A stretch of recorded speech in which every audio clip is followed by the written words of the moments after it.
Hello, everyone, and welcome back to the Evil Geniuses Bleed Blue podcast. This is the podcast where we talk about everything Evil Geniuses.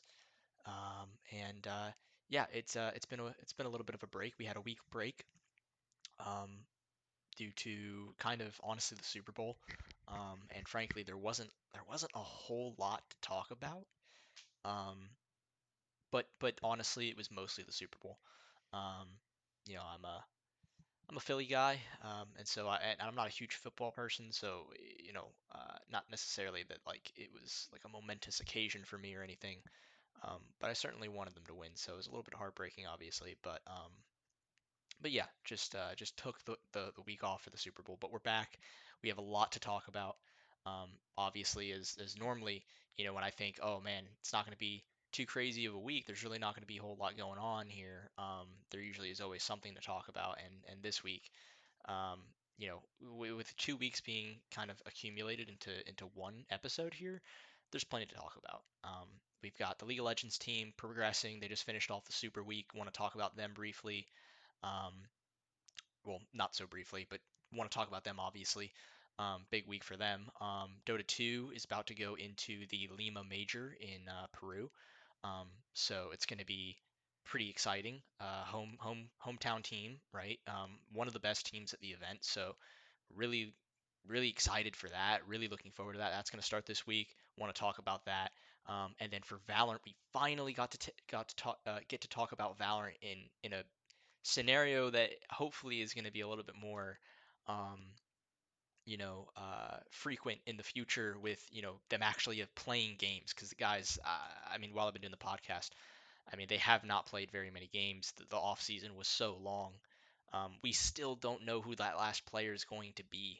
Um, there's some rumors circulating, but we'll get to that in a bit. But they obviously just played in the lock-in tournament, so we're gonna talk about the lock-in tournament, obviously. And then Current is going to join me again for the Counter-Strike section, which is, I'm just going to tell you right now, going to be the most drab and depressing section of the video. So if you want to get anything positive, I highly recommend listening to the first three esports that I'm about to talk about, because that's where most of the good news is. Honestly, there's no good news in the Counter-Strike team, which obviously you will see, um, when we get to that section. Um, and I'm going to try to hold off on talking about the management unless it comes up in discussion in the Counter-Strike section, because I think that's really where the management is going to play is really a key thing to discuss, is how the CS team has been managed. So we'll probably get into that. But yeah, just yeah. If you want to go to the Counter Strike section, it is my specialty. I will say, I do understand Valorant. I've played Valorant a lot. Um, I've been playing Valorant ever since it came out in the beta. So um, Valorant's going to be a section that I have a lot to say on, because it's an FPS game that I understand, right? So I can actually speak on that just as much as I do with the Counter Strike team. Obviously, I won't have Current with me for that section, but yeah, it's something that I can very easily discuss. Um, so prepare for longer episodes when VCT really kicks off. Um, but yeah, I think without further ado, I think let's move into League of Legends, LCS Super Week. The LCS Super Week, right? So this was, you know what? Let me rename this LCS EG versus, who did they play first? They played 100 Thieves, right? Let's do it like this. I need to get better with these topic headings. It makes it easier for me to do timestamps. So we'll keep it like this. So the first game of the week during the Super Week, which meant that they started playing on Wednesday instead of Thursday, was Evil Geniuses versus 100 Thieves. For a little bit of context here, Evil Geniuses and 100 Thieves have kind of swapped players during the off season. Picking EG picked up Someday and FBI from the old 100 Thieves roster that had been together for, I believe, two years, 2 full years. Um, and there were actually rumors that, well, I mean it was confirmed pretty much that Evil Geniuses was trying to pick up Tenacity, but they just weren't able to do it. So they ended up going for Someday. Um, but yeah, and going into this matchup, I think that was probably the interesting angle. Is really just that EG has picked up some of the Hundred Thieves players, and you know, uh, Hundred Thieves and EG I think were also at this moment in time they were I think it was EG, Cloud9, and Hundred Thieves were all, let's see, what would that have been? 4-2. I think they were all 4-2 going into this match. Um, so that was just another thing as well, is that they had the same record going into the series, and it was interesting. It was going to be interesting to see, right? Like Hundred Thieves playing against Evil Geniuses, one of the best teams, right? Projected to be one of the best teams in the LCS this season, or the split. And how is Double Lift gonna perform against them? And just yeah, some of those storylines, right? But honestly, EG should have lost this match. They had a really strong early game, but it devolved quite quickly. This week was kind of a consistent theme of struggling to capitalize off of early game success. Um, and this game was definitely a scare. Um, Not the biggest scare of the week, but definitely a scare. It kind of just evolved into honestly one of the most comical endings to a game you can have, where Hundred Thieves ended up trying to go for the Baron. Evil Geniuses went to go push towards the Nexus, and I don't even know that Evil Geniuses was really expecting to be able to take the Nexus without as much resistance as they had. But yeah, Hundred Thieves was so focused on the Baron that they kind of neglected their Nexus, and EG kind of just ran it up the mid lane and ended up winning the game. But by no means was this a game that they should have won. They were really putting themselves in a bad position, just getting caught out. It was pretty brutal, and I don't know if this has to do with the scaling of the champions that were selected. Again, guys, my League of Legends knowledge is very limited. I've been watching League of Legends for about 2 years. I don't really play the game, so my knowledge on the champions kind of comes from just watching it over the past couple of years. And so I don't get to keep up as much with like the specific updates that happen to each champion. I try to listen to as many, um, you know, uh, uh, you know, uh, how do I phrase this? I try to listen to like Last Free Nations podcasts on League of Legends, LS, and I Will Dominate, and all those guys. I try to listen to as many people as I can to get a foundation on where League of Legends is at the moment, right? But yeah, so I'm not sure if it had to do with scaling. I'm not sure if maybe the compositions they were trying to play were just very difficult to execute. I'm not sure what the issue was, but for some reason in late game scenarios, and as you went later into the game and the time really started to get ticked up a bit, EG just kind of would slowly fade away, and they couldn't really just fit close games. And I'm not sure if that's based on their champion selection or the specifically maybe not the champion selection in terms of, hey, this champion scales later, or is more of a scaling champion compared to other champions, or if it was like, hey, this composition is can scale a little bit, but it's just such a hard composition to execute properly that one mistake can put you in the hole. um, I'm not sure which one it was. You know. But in terms of performances individually this game, I'm trying to remember because this happened on Wednesday. Jojo Pyun was a little shaky. Just some poor decision making. And I think that's just how it is with Jojo later in games, right? Because he just isn't as, I don't want to say intelligent. That sounds really messed up. But just sometimes he doesn't have enough professional experience yet to where he fully understands. You got to remember, guys. Jojo Pyun literally didn't. I don't even think he played in Challenger. Um, he went straight to the LCS. So um, it's going to take some time, and he's gotten much better with his decision making as time progresses, and he seems like he's a hard worker. So it's not really an issue that I really have any qualms about, because I just expect it to happen, right? And it's more so of a hey, it's happening now, but it's getting better. The issue is getting slowly resolved, and I think over time JoJo will get better with it, whatnot, and it won't be as much of a problem. So that doesn't really concern me, right? That's a fixable thing. It's not, an issue that's going to plague them super poorly, right? Um, I think that was the main problem. Um, I could be remembering incorrectly, but yeah, just a couple of mistakes that kind of put them in the hole. A couple of team fights not going their way, getting caught off, and 100 Thieves was kind of able to work their way back into the game until Evil Geniuses went for the Nexus push through the mid lane, and 100 Thieves just wasn't really ready for it. So hilarious way to end the game, especially look. I've got friends of mine, really, really good friends of mine, that I'm gonna see in a couple weeks that absolutely love 100 Thieves, but I struggle with 100 Thieves, man. I can't get on board with that roster with Bjergsen and Doublelift. So it sounds terrible, but I really wanted them to lose, and in the fashion that they lost, I almost enjoyed it more than if we had just won normally. Because yeah, that's just it's nothing against it's nothing against the org. It's more so um against the players on the team, really Bjergsen and Doublelift, because I just want the new guys to come in and really do damage. But anyways, that's by the by. Basically, they should have lost this match. There's no way they should have won this, but they did. And the story is no different. In fact, it was even worse.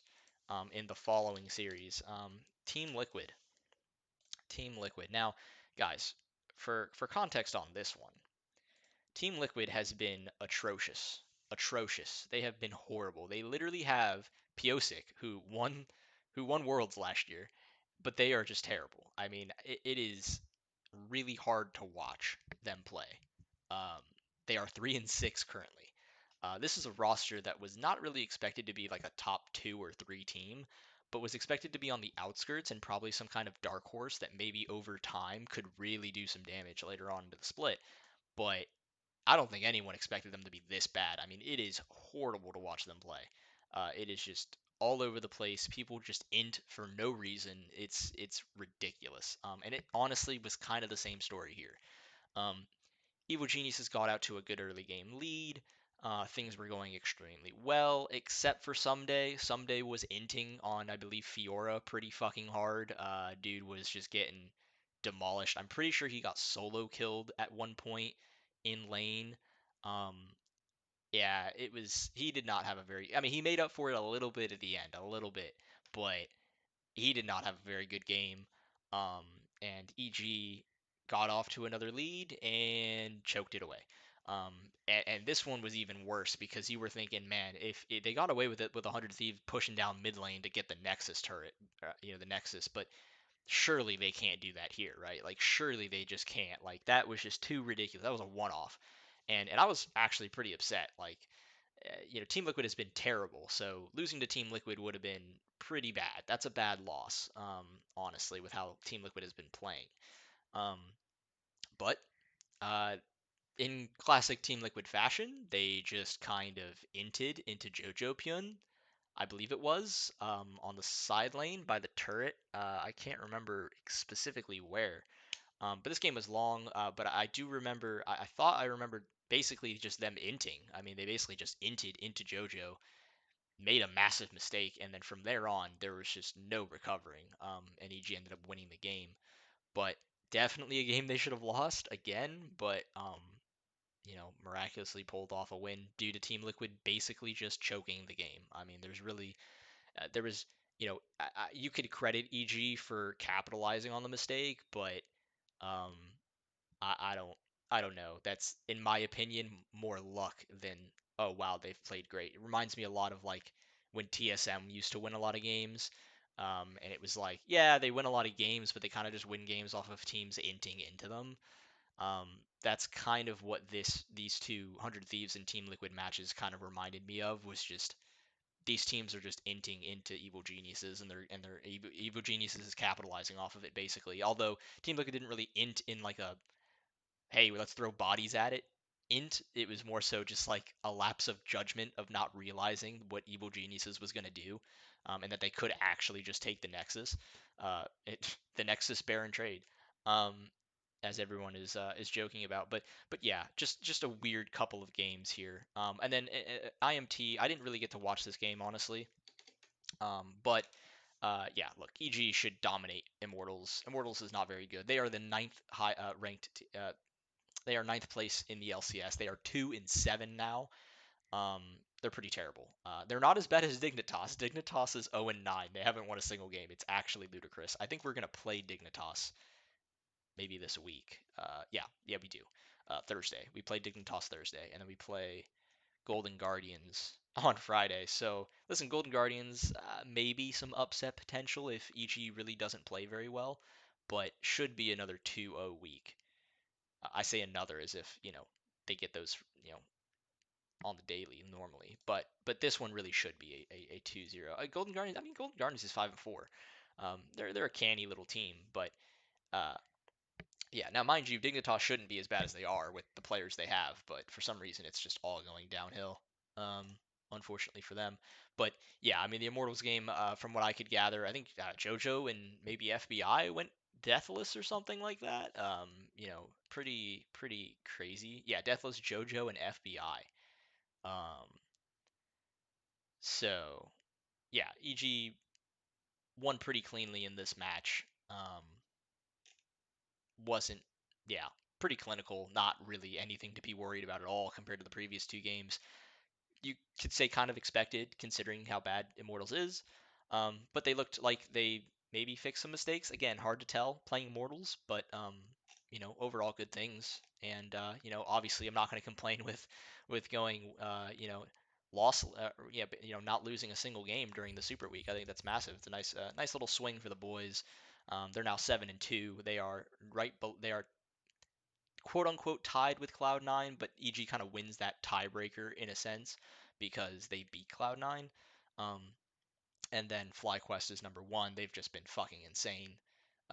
This split, they're nuts. They're so good. They're probably in a tier in their own, honestly. With EG and Cloud9 being in that like second tier. Um, but yeah, overall, EG is exactly where we think they were going to be, right? 2 or 1, at worst 3. We weren't thinking anything worse than that. I think that's pretty fair to say. And the issues they're having are very fixable issues. So overall, I'm feeling quite good about this split. I think it's going quite well so far.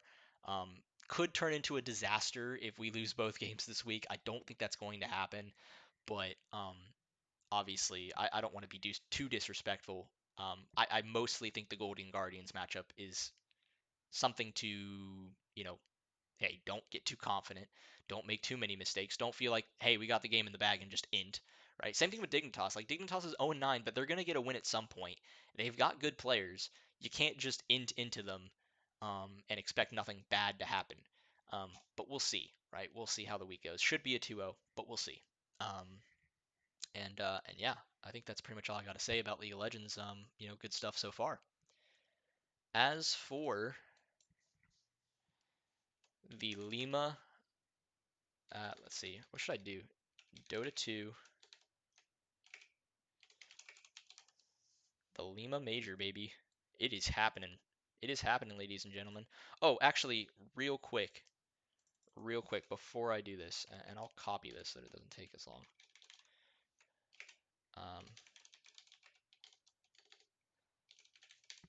I do want to shout these guys out because I have not been Um, obviously because I want to shout these guys out because, or this guy out because basically they do it's the LIVEEVIL podcast and they do he does content. I don't know if he interviews different people. I've only watched or been able to listen to like 1 or 2 episodes, but they talk about the LCS pretty much every single week. Um, and kind of they know a lot more about League of Legends than I do.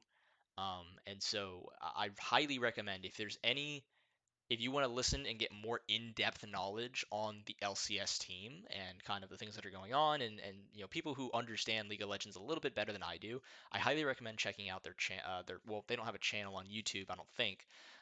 But they're on Spotify. You just search up the, I believe, Live Evil podcast and it should come up. I will also put their Twitter in the description box below, along with me and Current, and you can check out their podcast, his podcast there. They're also on Reddit. If you go to Reddit and you search up Evil Geniuses on Reddit and you go to the Evil Geniuses Reddit page, they post all the episodes there as well. Highly recommend checking it out because again, they know a little bit more than I do. I'm more of a casual when it comes to League of Legends in terms of from a viewing perspective. I think I understand the macro in the sense of like I can tell very easily, hey, this player just inted really hard, or hey, that was a good fight to take, or hey, like there's some stuff like that that I've understood after watching for a little while and listening to a bunch of people talk. Um, about the game, but there's many things I don't about the micro stuff, about just certain things that maybe I can't pick up on. Champion select is one of those, right? So there's just certain things that I can't pick up on that I'm sure he can or they can. Again, I'm not sure if it's just him and then he brings on guests and they're different guests every week, or if it's uh, him and another person. I'm not sure. I apologize. But I did want to give him a shout out because I've been listening to it. It was very insightful for me, and I'm sure you guys would love to know about it if you guys want to listen to a little bit more in-depth knowledge on League of Legends. So, figure to give him a shout out. Check the description box for the Twitter, and then you can probably from there get to the Spotify and all that. Um, but yeah, all right. Dota 2, the Lima Major, guys. It's happening. It's here. It is so close. It is so close. And if you thought I knew little about the League of Legends, or League of Legends in general, I know even less about Dota 2. Um, I love I like watching it. I just don't fully understand what the hell's happening on my screen. But I watched the TI. I've watched the last two TIs and been keeping up with the team obviously the past year or so. And obviously we had that episode where I talked about the Alex Garfield thread where he talked about the old roster and all that and when they got rid of the NA roster and um, went to go pick up this the Thunder Awaken team that knocked them into the lower bracket of the TI 11. um, so, this is by no means something I'm not familiar with. I just I don't know as much about the game compared to others. So again, feel free to enlighten me on Dota 2 and how this team plays. Your thoughts on how this team plays compared to how the old EG rosters played. Do you think this team is a significant upgrade? Um, what do you think about the team? A bunch of, as far as I can tell, young players, talented young players, with a strong team. This is the Thunder Awaken team, plus two additional players who I think either came from Beast Coast or somewhere else, who were very talented players, and they just kind of added it to the original Thunder Awaken core. Um, but yeah, just they look like an exciting team. Like I've been keeping up with them this year, and they look pretty damn good. They did lose to Beast Coast in that the DPC, um, the matchup they had. They did lose that best of three. But they look great, honestly. Like they look like a pretty fun team. And I'm actually very happy that um, obviously I don't think the old roster got as much love and attention as it should have had when they chose to separate from that group of players. People like Arteezy, for example, I just feel like didn't get nearly the send off that he deserved, considering just how much history he has with Evil Geniuses. Um, you know, and so I really hope the Evil Geniuses brand stays strong in Dota 2 because, quite frankly, it's one of the only esports where EG has a nice fandom that support them and really like them.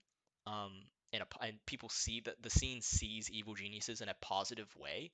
Um, maybe it's starting to get that way in League of Legends, but Valorant, they're not really seen that way. They're kind of seen as the throwaway NA org, and in Counter Strike, it is absolutely abysmal. You'll get if you want to hear more about that and just what a shit show it is. Counter Strike section, it will be in the last section of the video. Um, but yeah, in terms of the Lima Major, guys, it's super exciting. It's literally going to start February 22nd. So this Wednesday. It's starting this Wednesday. Put it on your fucking calendars. This shit is going to be off the charts.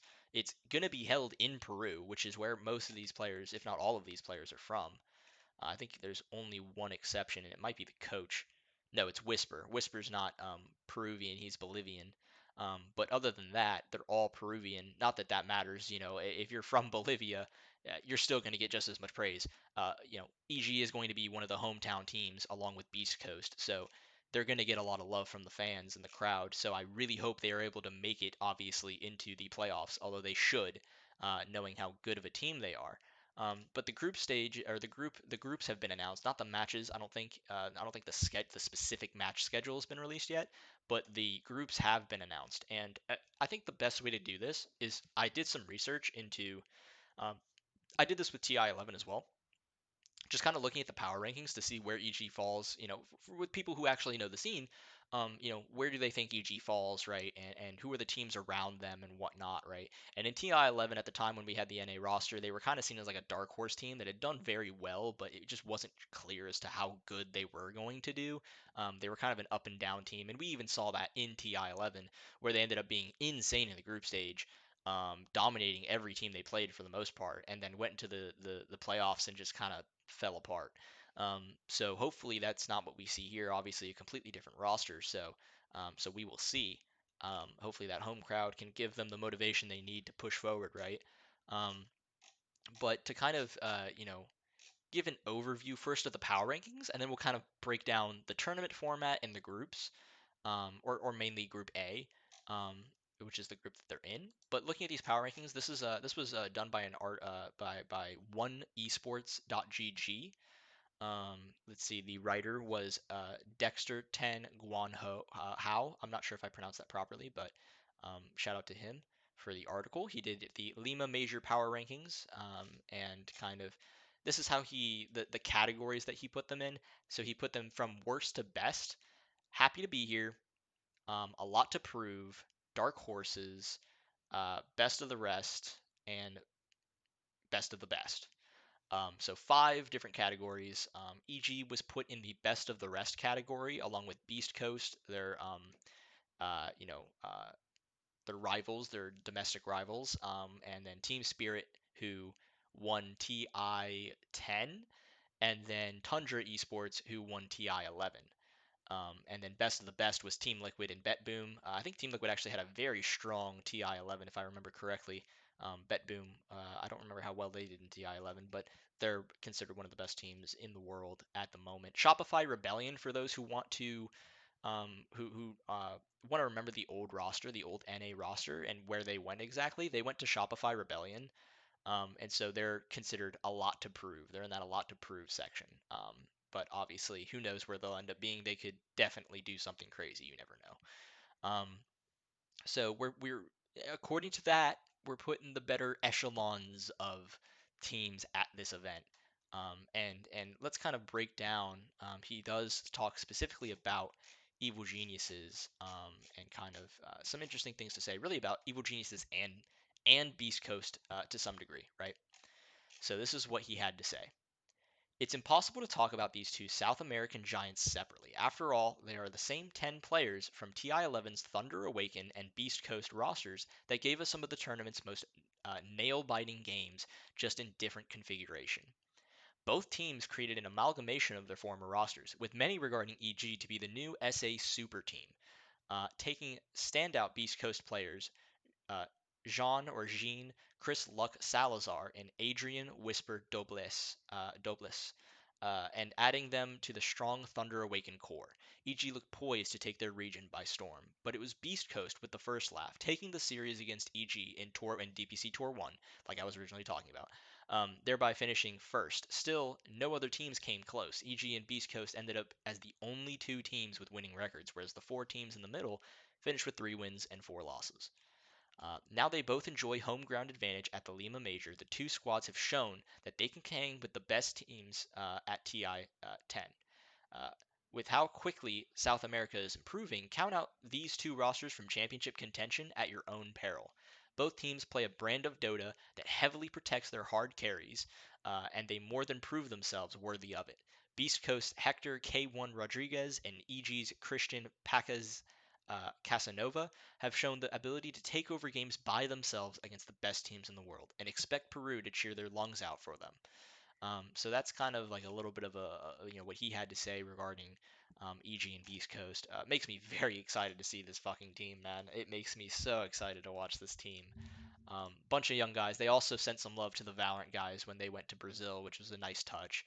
And I do feel bad for the SA guys in a way, because I do wonder how much love and in terms of interaction with the players and the organization. I wonder how much love and attention the Dota 2 team gets now that they're in South America compared to being in NA.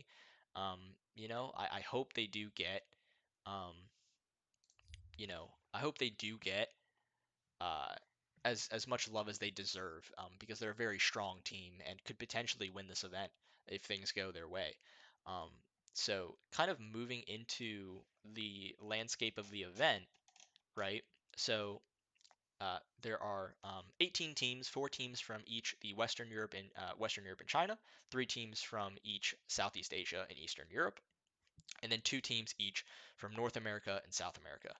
Um, the 2 North American teams are Shopify Rebellion and TSM, and then the South American teams are Beast Coast and Evil Geniuses. 2 groups of 9 teams each, single round robin. All matches are best of 2. So for those who aren't used to Dota 2 and how they kind of do stuff, usually the group stages are best of 2s, so you can draw. Top 4 teams from each group advance to the upper bracket of the playoffs, and fifth and sixth place teams from each group advance to the lower bracket of the playoffs. The remaining teams are eliminated. So technically, bare minimum of the 8 teams in your group, you need to get sixth to make it into the playoff stage. Although if you're in the top 4, you make it to the upper bracket. If you're in fifth or sixth, you go to the lower bracket because in the playoffs, the way that the format is it's a double elimination bracket, unless of course you are that fifth and sixth place team. All matches except the grand final are best of threes, with the grand final being the exception because it's a best of 5. And so that's kind of the format for the Lima Major, and honestly, for pretty much it was that way for TI 11 as well. Um, so yeah, nothing different there. Yeah. As for what the groups are, um, Group A consists of eHome, Evil Geniuses, Execration, Gaming Gladiators, PSG LGD, Talon Esports, Team Spirit, TSM, and Tundra. So from that group, it's an it's a balanced group, I would say to some degree. I think it's weaker than Group B just because in Group B, literally Team Liquid and Bet Boom are in the same group. You've got teams like Shopify Rebellion that could potentially make an upset. Beast Coast is pretty damn good, obviously. So you've got Beast Coast, Bet Boom, and Team Liquid in that group. That's a pretty strong group, honestly. I would say Group A is probably the weaker of the 2 groups, but it's still not that weak.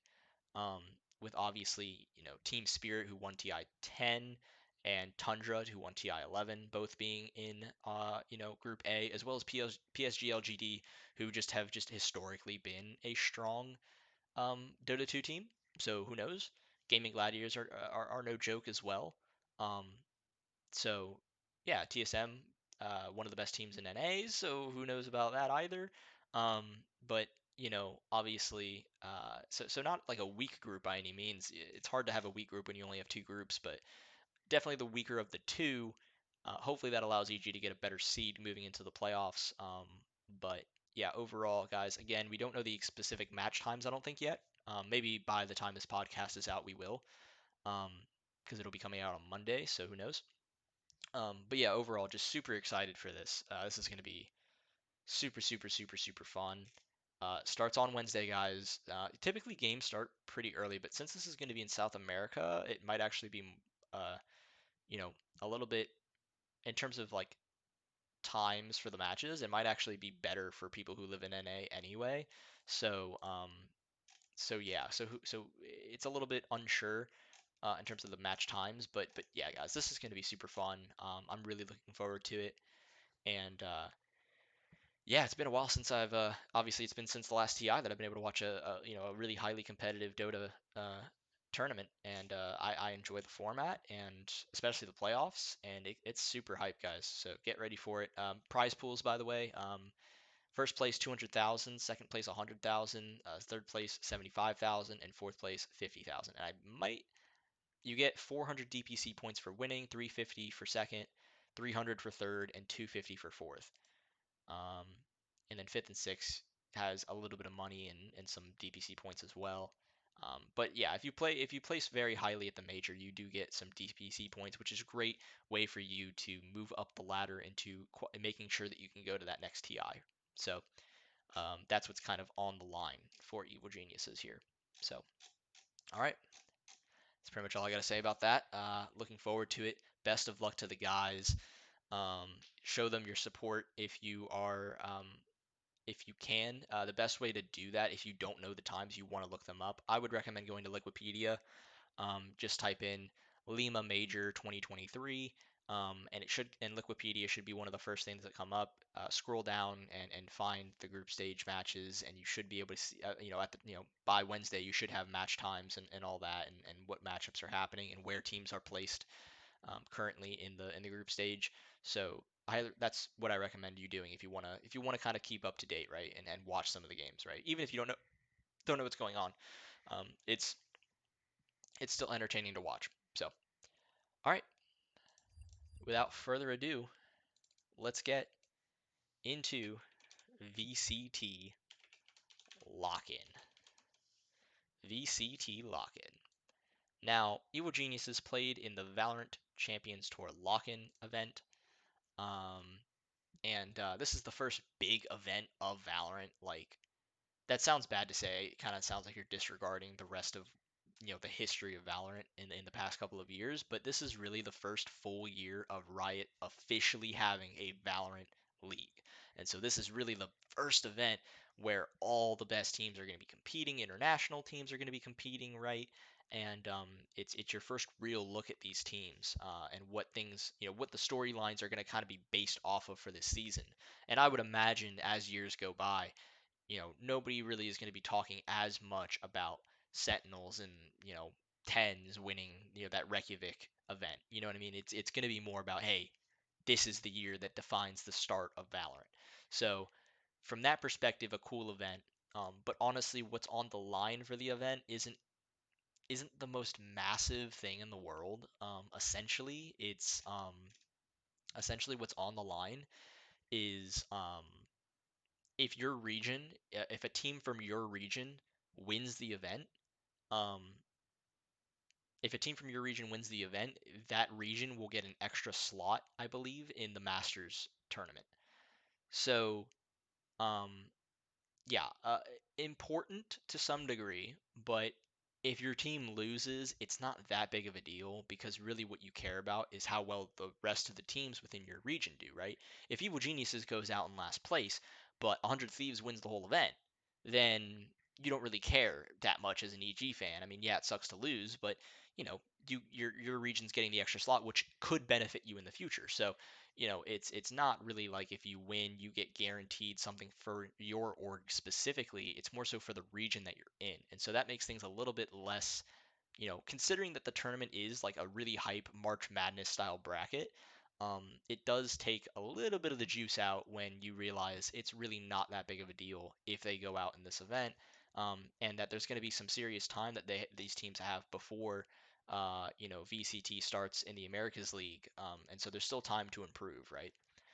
So in terms of, I'm not going to go into massive details in terms of like where EG was and what you know was projected because I've talked about this in the past with EG and Valorant before this event, but they were playing Heretics and they were put in an interesting side of the bracket where you know um, I guess, potentially they could have made it to the semifinal and be in that semifinal match where they only had to win that. If they win that series, they qualify, but inevitably they were going to be playing a top team in Valorant in that matchup because DRX was there, Cloud9 was in that side, the other part of the bracket, so was Paper X. So it was going to be a tough road, but they didn't even really make it to that match. And I don't want to make that sound like a disappointment because it's not to some degree. Like Evil Geniuses played extremely well during this event, honestly, and they turned some heads. I expected them to be pretty good. I don't know why people thought this team was just going to be a throwaway and just kind of trash.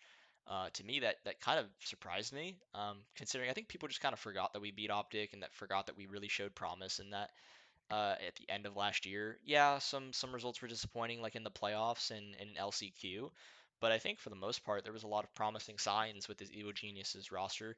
Some people didn't really understand what the main lineup was going to be. I never really understood those concerns because to me it always felt pretty obvious. You could you could tell by the caliber of players they picked up which ones were going to be on the starting roster and which ones were not going to be on the starting roster. Um, I mean, when you look at the roster, right, like the roster consists of Ethan, BCJ, Boostio, Calm, and Jogamo. I think that was pretty expected. Like, I don't know why this was such a shock to people. I think it was pretty obvious. Like, when you sign Ethan, you're not going to put him on your bench. When you sign BCJ, you're not going to put him on your bench. These two players have played on the international stage and were quite successful to some degree, right?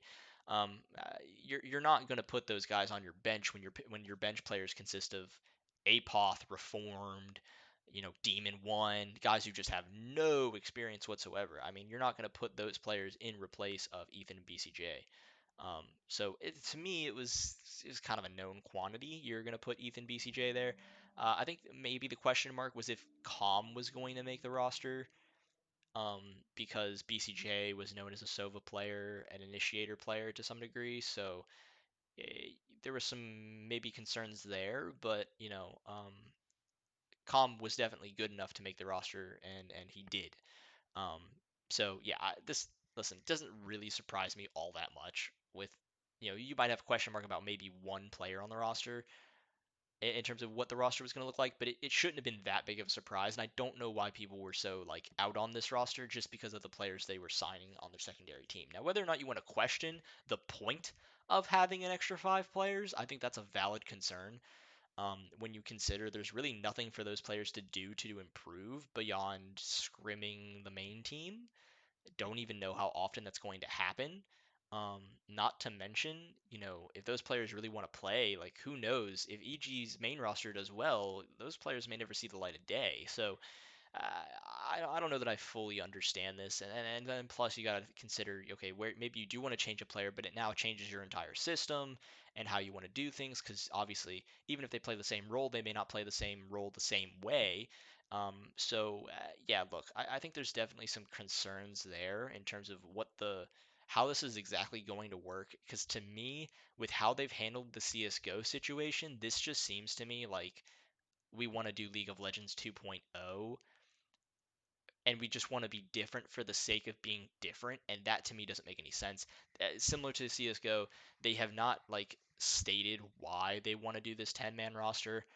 I would like to hope that this is something Potter has definitely like signed up on and is 100% um on board with, and maybe was even her idea. Because to me, if this wasn't her idea, I don't know whose it could have been, and why Potter isn't the one making that final decision there, because she should have the final say. She should be the one with the most control on this roster, because she knows what she's fucking doing. It's kind of sad. A lot of people don't even know the history of Potter and the fact that Potter was a professional. She was a professional CS:GO player, female CS:GO player, was very good. I think. I don't want to. Oh, I don't want to say this incorrectly. I think she was on CLG Red when they were dominant. I could be wrong there. I don't know. I don't know that I want to say that because I just don't know 100%. But I know she was a very good female CS:GO player back in the day. Went to become a talent, was on Flashpoint with Thorin and Monte Cristo and all them. Was very very good there. Did a lot of funny skits. If you guys want to see some funny Potter content, go to that Flashpoint event. Go to that CS:GO Flashpoint and look up some of those skits that were done. Potter did a few of those, and those are really funny. Um, yeah, just absolutely love Potter and everything she does. I think she's an amazing coach, amazing person. Very fucking tall. I don't know if you guys remember, I knew that she was tall from my experience with seeing her on broadcast and Counter Strike and whatnot, but I think a lot of people were probably shocked to see just how tall Potter is because she is just really tall. Um, but yeah, I mean, honestly, I'm so glad Potter is kind of heading this. I hope she has all the control within what happens to the Valorant division because she deserves it and she knows what she's talking about.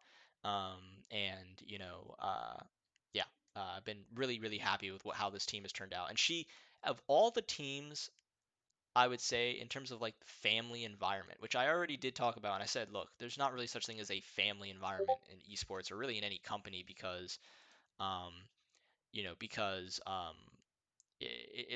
there has to be a difference between you don't fire your family members, and technically that's what you do when you're in a sport, right? There's going to be players you're going to remove and whatnot. But I understand what they're going for when they say that, when they mean um, sorry, I'm getting messages from a friend of mine on Discord. When they mean that, like, it's more so the environment is a strong environment that supports other. You support each other, you back each other, and even if players have to get removed from the roster, you still always support them and treat them with respect and treat them like a friend. And that I do understand. And to me, this Valorant team really, really does have that. Um, and this team, more so than any other team that EG has a really strong element with the connection to the parents that's very apparent. Calm's parents are always tweeting. Boostio's parents are always tweeting. I don't think I see as much from Jogamo's family, um, or Ethan's. Obviously, Ethan, his wife, obviously. You see stuff from her. Um, and I don't see as much from BCJ. But BCJ is literally just trying. He is just like he is fully into. I don't know what if he just is that kind of person where he just like fully buys into the org marketing and is just going hard on it, but he is just trying to sell that shit to the moon, which I have to respect. Because I want players to be entertaining and to have funny interviews and to do funny things because you want to show some charisma and that's how you generate fans and that's something that EG has always lacked. So any way to do that and any way to gain fans to me is a positive. So I love that about BCJ. Boostio's a really cool guy as well. I always see him supporting the League of Legends team. So I love this team. I really do. Com makes content and streams all the time, and I have a lot of respect for that because again, most players don't do that. So I really appreciate this roster. I really love this roster. I really want them to do well, and I think they have all the pieces. And they showed really strong teamwork, which is something that I really, really love about this roster. Is just the teamwork they have within the server. Um, it just feels like they're all on the same page, and when things are clicking, it's just perfect. When one player dies, the next player, is right there to trade. Like the utility usage is just coming together. You can see that with the retakes that we're having during this lock-in stage run, where just every people were saying, "Oh, Talon's doing a great job." We'll get to the specifics in a second, but Talon's doing a great job getting into these bomb sites and getting the plant down. And it's like they were, but EG was letting them do that with full knowing well that they were going to retake the bomb site, and they did it so well, so consistently, which was just not what I was expecting because it can be pretty hard to retake bomb sites in Valorant compared to Counter-Strike because in Valorant you've got people sitting with Viper mollies way back in spawn. You've got shock darts that lineups and stuff. You've got all these things that you can't really defend against. It's really hard to retake. If you got a guy sitting back in spawn with lineups, it can be difficult to retake that bomb site because you got to send one player to commit to getting that guy off of those lineups. And so it can be challenging, right? That's one less player you have for the retake. EG did such a masterful job with retakes throughout the entire event. Um,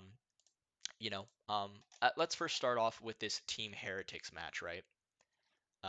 Let's start off with that. So let's see. I can do this, and I can do EG versus Heretics. Is that spelled right? Yeah, and I know it's Team Heretics, but like, you know what, dude? Just work with me on this one. All right, work with me on this one. Yeah, EG versus Heretics. So this was I think people were expecting the series to be quite close. A lot of people were on the fence with how this one was going to go, but EG looked great, man. I mean, this was the only half that was really like ooh, I don't know, was the first half of the first map where Kellogg's decided to just go fucking nuclear. I mean, absolutely nuclear. And I think he had like 20 kills in the first half, which in Valorant is mental. I mean, you get 20 kills in the first half of a Counter-Strike game is good, but 20 kills in the first half of a Valorant match is insane. Um, Dude was off the charts. I think he had over 400 ACS after the first fucking half. Absolutely mental stuff. But what was so cool to watch about this team was even though they were getting kind of destroyed by Kellogg's, the strategies were so good. I mean, the way they'd pull rotations on Pearl was fantastic. The strat they had with Yoru, I was expecting it either to go really, really well or really, really bad because that's just kind of how it is with teams who play Yoru. It's either going to be really great and they're going to make the Yoru look great, or it's for the most part going to look pretty bad and you're going to be like, this Yoru just doesn't bring enough value to be of use. But they did a masterclass with Yoru, which personally for me is like something that I love because I love Yoru. Yoru is my favorite character in the game, agent in the game. So watching Ethan use Yoru to that level was just super exciting for me. It gets me excited to play Yoru, but then get yelled at by my teammates for playing him. But that's besides the point. And he was fantastic on the Yoru, might I add. Really cool strategy where he was like going and flanking with the ultimate on the I believe A bomb site on Pearl, but it just didn't work out because Kellogg's killed 4 people. But that strat was looking perfect if they had been able to pull it off. Honestly, I think it was like an sorry. The first half was a let's see, 1, 2, 3, 4, 5, 6, 7, 6, a 6-6. It was a 6-6. Yeah, it was a 6-6 half. But frankly, it definitely should have been more EG sided. It was just that Kellogg's popped off. And then after that, EG was clinical, only losing 2 rounds and winning everything else on Pearl. Moving on to Ascent was a clinic. They were down 4-0 at one point, and then they just mounted, just only lost 1 round after that, and then continued on in the second half on their attack and won 4 rounds in a row. Got a little bit dicey towards the end to some degree, not really. I think it was always a guarantee. Some things that were really nice to see on Ascent, not only just how they bounced back at the start of the game, but I think on top of that, everything looked really really strong. The coordination was very strong. That Boostio clutch was so close to happening at the end of the game. It was insane. I mean, the dude literally had it in the bag. I mean, he outplayed them perfectly. He got to that B bomb site by himself, had plenty of time to set up. It was just unfortunate that he wasn't quite able to get the first kill fast enough to be able to, really focus in on that second player. But he played it perfectly. It was so beautiful to watch.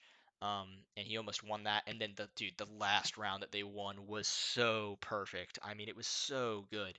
Calm's ult there, I think people love that ult because he killed 2 people, but really what won them that round is he killed the Killjoy who was going to use the lockdown.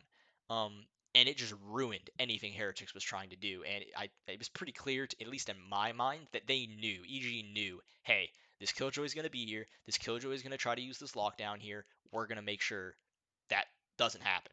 And it just so happened he ended up getting 2 kills out of it, and the rest of the game was just over. Ethan looked fantastic on this map as well. The ways there would be a crossfire going into A, one player one side, one player on the other for Team Heretics. EG and maybe BCJ or somebody else was like they were coming into the site and they made sure they timed their peaks properly to where they weren't both peaking at the same time, but they could each get a one-on-one on each person individually and crack open the bomb site properly. It was just perfect. It was really really good Valorant. Um, Really fun to watch. And yeah, after the Heretics match, I won't lie, guys, I was really really positive about this team, and I thought, dude, we could go really deep into this event. It was looking really good with how well they played against Heretics. Heretics didn't have a chance in this series. I mean, it was that good. Um, yeah. In terms of and EG gained a lot of respect after the series as well because people again thought this was going to be very close and thought even that Heretics might actually take the win considering they got guys like Kellogg's and Mixwell and whatnot, guys who have somewhat storied careers in Valorant, whereas EG kind of the only storied players on their roster are BCJ and Ethan because they came from other teams that have competed internationally. Um, but yeah, moving on into their second match was against Talon Esports. Now, this Talon Esports team was, I think some of the players, or most of the players, or maybe only a few, I'm not sure, came from that X10 roster. Definitely a strong team with a lot of international experience. Jit Boys and Sushi Boys, the boys, as they were saying on the desk, those were the duo to watch. And Jit Boys was the boy. I mean, the dude was nuclear during the series. Yeah, just absolutely incredible from him. Man, this was a 2-0 in favor of Talon, but I won't lie, man. It should have been a 2-0 in favor of EG. It really should have been. EG just could not win on their attack side. Their attack sides were just not good during this series. And I don't know if even not good is the right word. It just felt like they couldn't close any of those rounds. Like they would put themselves in the best positions and then they would just lose. They would, on split, a lot of people, including myself, were getting on BCJ for his super super long flanks. And I know that's something that he usually does, but it just felt like sometimes they just took too long. Um, and part of the blame, obviously, it doesn't really fall on BCJ, but falls on the players inside of the bomb site. Oh shit, we just got big news for the Counter-Strike team. Oh fuck. Oh shit. I'm sorry, guys. I just found out that apparently the EG is gonna have to play TeamOne. We haven't actually made it through into the major qualifier yet. Holy shit. Well, yeah, you'll hear me talk about that in the next section, because I'm recording this section first, before I get to talk with Current. So that'll be interesting. But anyways, back to Valorant, back to positive things. Um, well, I say that, but EG's players within the inside of the bomb site. This happened a lot at the A bomb site where BCJ would go massive flank through B, and the EG players would be on A, on split, on attack, and they just wouldn't quite waste enough time. They would, somebody would peek and die. They just wouldn't. You could tell they were getting antsy, and they wanted to. I think it was that they probably just wanted to draw attention to the fact that they were on the bomb site, and they wanted to distract the players who are getting ready for the retake. So that none of them are looking behind them to see BCJ, but it kind of costed them because they would get picked, and then the team would, Talon would flood the site, and by that point, BCJ's on his own, and they clearly know where he's coming from because one, he's been flanking the whole time, and two, they've pretty much cleared out everything else, so there's really no other options for him to be in. Plus, the plant would most likely be for heaven, and so there just really wasn't much to do. There was one time where he flanked at a good timing, but then the bomb wasn't planted for him at heaven, so it just didn't work. Um, yeah, look, the attack side was a little bit of a struggle, and I think this very easily should have been an Evil Geniuses 2-0 on Split and Haven, guys. I mean, dude, at one point, what was the score line, man? 5, 6, 7, 8, 9. It was 9-3. 9-3 on the first map, man. 9-3 and they lose. Like that is crazy, you know? That's just insane. Split, not a very different story. What 8 to ooh, I don't know. 1, 2, 3, 4, 5, 6, 7. Yeah, 8 to 4. 8-4 half on I get it. Split defensive side of map, I think. But man, you got to be able to close these games out, and the attack sides just looked brutal. The what was great again, this was a perfect showcase of evil geniuses retaking bomb sites with just clinical precision. I mean, there was just no problem retaking bomb sites. I mean, look at this Haven, dude. Look at this Haven. There was only one. They won, mind you, um they won 9 rounds on their defensive side. Um, they won 9 rounds on their defensive side, and 8 of them were defuses, were retakes. That is insane, dude. This team has serious coordination, which to me means this team can go far. This team is going to get better, um, you know, and I'm really looking forward to this team when VCT starts, man. It's looking really good. Looking really really good. Oh, and I totally didn't even change EG versus Heretics to freaking EG versus Talon, dude. Oh, I'm gonna be kicking myself for that. I apologize. I really do. Um, I really do. Talon, lol. Oh, I didn't even spell it right. It's in shambles, guys. It's in shambles. It's an absolute shambles. Um, gosh damn it. All right. Well, whatever. Point is, overall, I won't lie. I was a little salty after we lost. I was, but I do want to stress a lot of that negativity has been coming because the CSGO team has been so bad and so depressing that it's just seeping into everything else Evil Genius is related at the moment for me. Especially, well, I'll get to that in the CSGO section. I'm not going to mention it here. But yeah, so I apologize if it on Twitter it looks like I'm bashing the Valorant team. I'm not. They're looking fantastic. I love what they're doing. I do question the project because of what I've seen from how they've handled it in Counter-Strike with having multiple players on their roster and how that's going to work and what events do they compete in because there's no events to compete in and that's a similar problem to what's happening in Counter-Strike. But I will say this looks very, very promising. And if Potter has control over the project, I believe in her to figure out the best way to handle this. If this was her idea and she has the power to control it. If this wasn't her idea and she has the power to control it, I feel bad for her. And if she didn't have this idea and she doesn't have the power, then Evil Geniuses is terrible and stupid, and I don't know why they're doing this. But overall, my takeaway from this event was I love the teamwork. I'm super happy with this roster, and I think we are going to do good things during VCT, and I cannot fucking wait for it to start. It's going to be fan fucking tastic.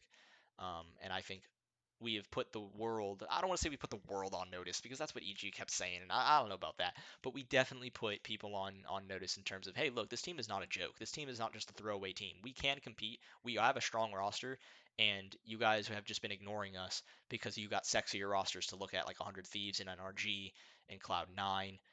And so you're just kind of throwing Evil Geniuses away. Plus, Evil Genius's reputation in esports in the moment is not very good. You know, so it's pretty difficult for people to get hyped. They don't have a whole lot of fans, hence why that's the meme. And you saw that at VCT with some of the guys who were, oh, I'm fan number 11, fan number 12, which I thought were god tier signs. I thought that was hilarious. Um, but yeah, so EG struggling for fans, which is one thing that I can't say would have been the case back with the old EG. But again, this isn't going to be a management shame fest. Not to the Counter Strike section. Probably. Um, so to get back on topic, thank you, Valorant team, for giving this poor soul some hope in an FPS game with evil geniuses. Because it's all I've got right now. It is all I've got right now. And so for that, I'm extremely thankful. And I will say thank you to Ethan. Special thank you to Ethan. Because it just looks I tweeted this, man. It just feels so right seeing Ethan with EG again. Like it just the memories just came flooding back. Um, and yeah, so I'm so happy he's with Evil Geniuses. I really am. It means so much to me that he's back on this team. It means a lot more than probably people would initially think seeing the roster move. It just feels good seeing him again with EG. Um, so yeah. Anyways, that's pretty much all I have for the Valorant section. Thank you guys for listening to all this. And hey, look, I've taken up an hour, so look, these sections are getting longer, guys. I'm able to put more info into this. I promise you, it's going to get better and better. I'm going to have more knowledge and to disperse and whatnot. Um, but without further ado, let's move on to the Counter Strike section. All right, hey guys, welcome to the Counter Strike section. This is being recorded well, I don't want to say much later, but a day later than when I recorded the other content. Um, I'm sure you saw my reaction to because I was recording at the time when Kurrent and my friend Sam were messaging me about the fact that TeamOne was going to be playing EG in another match.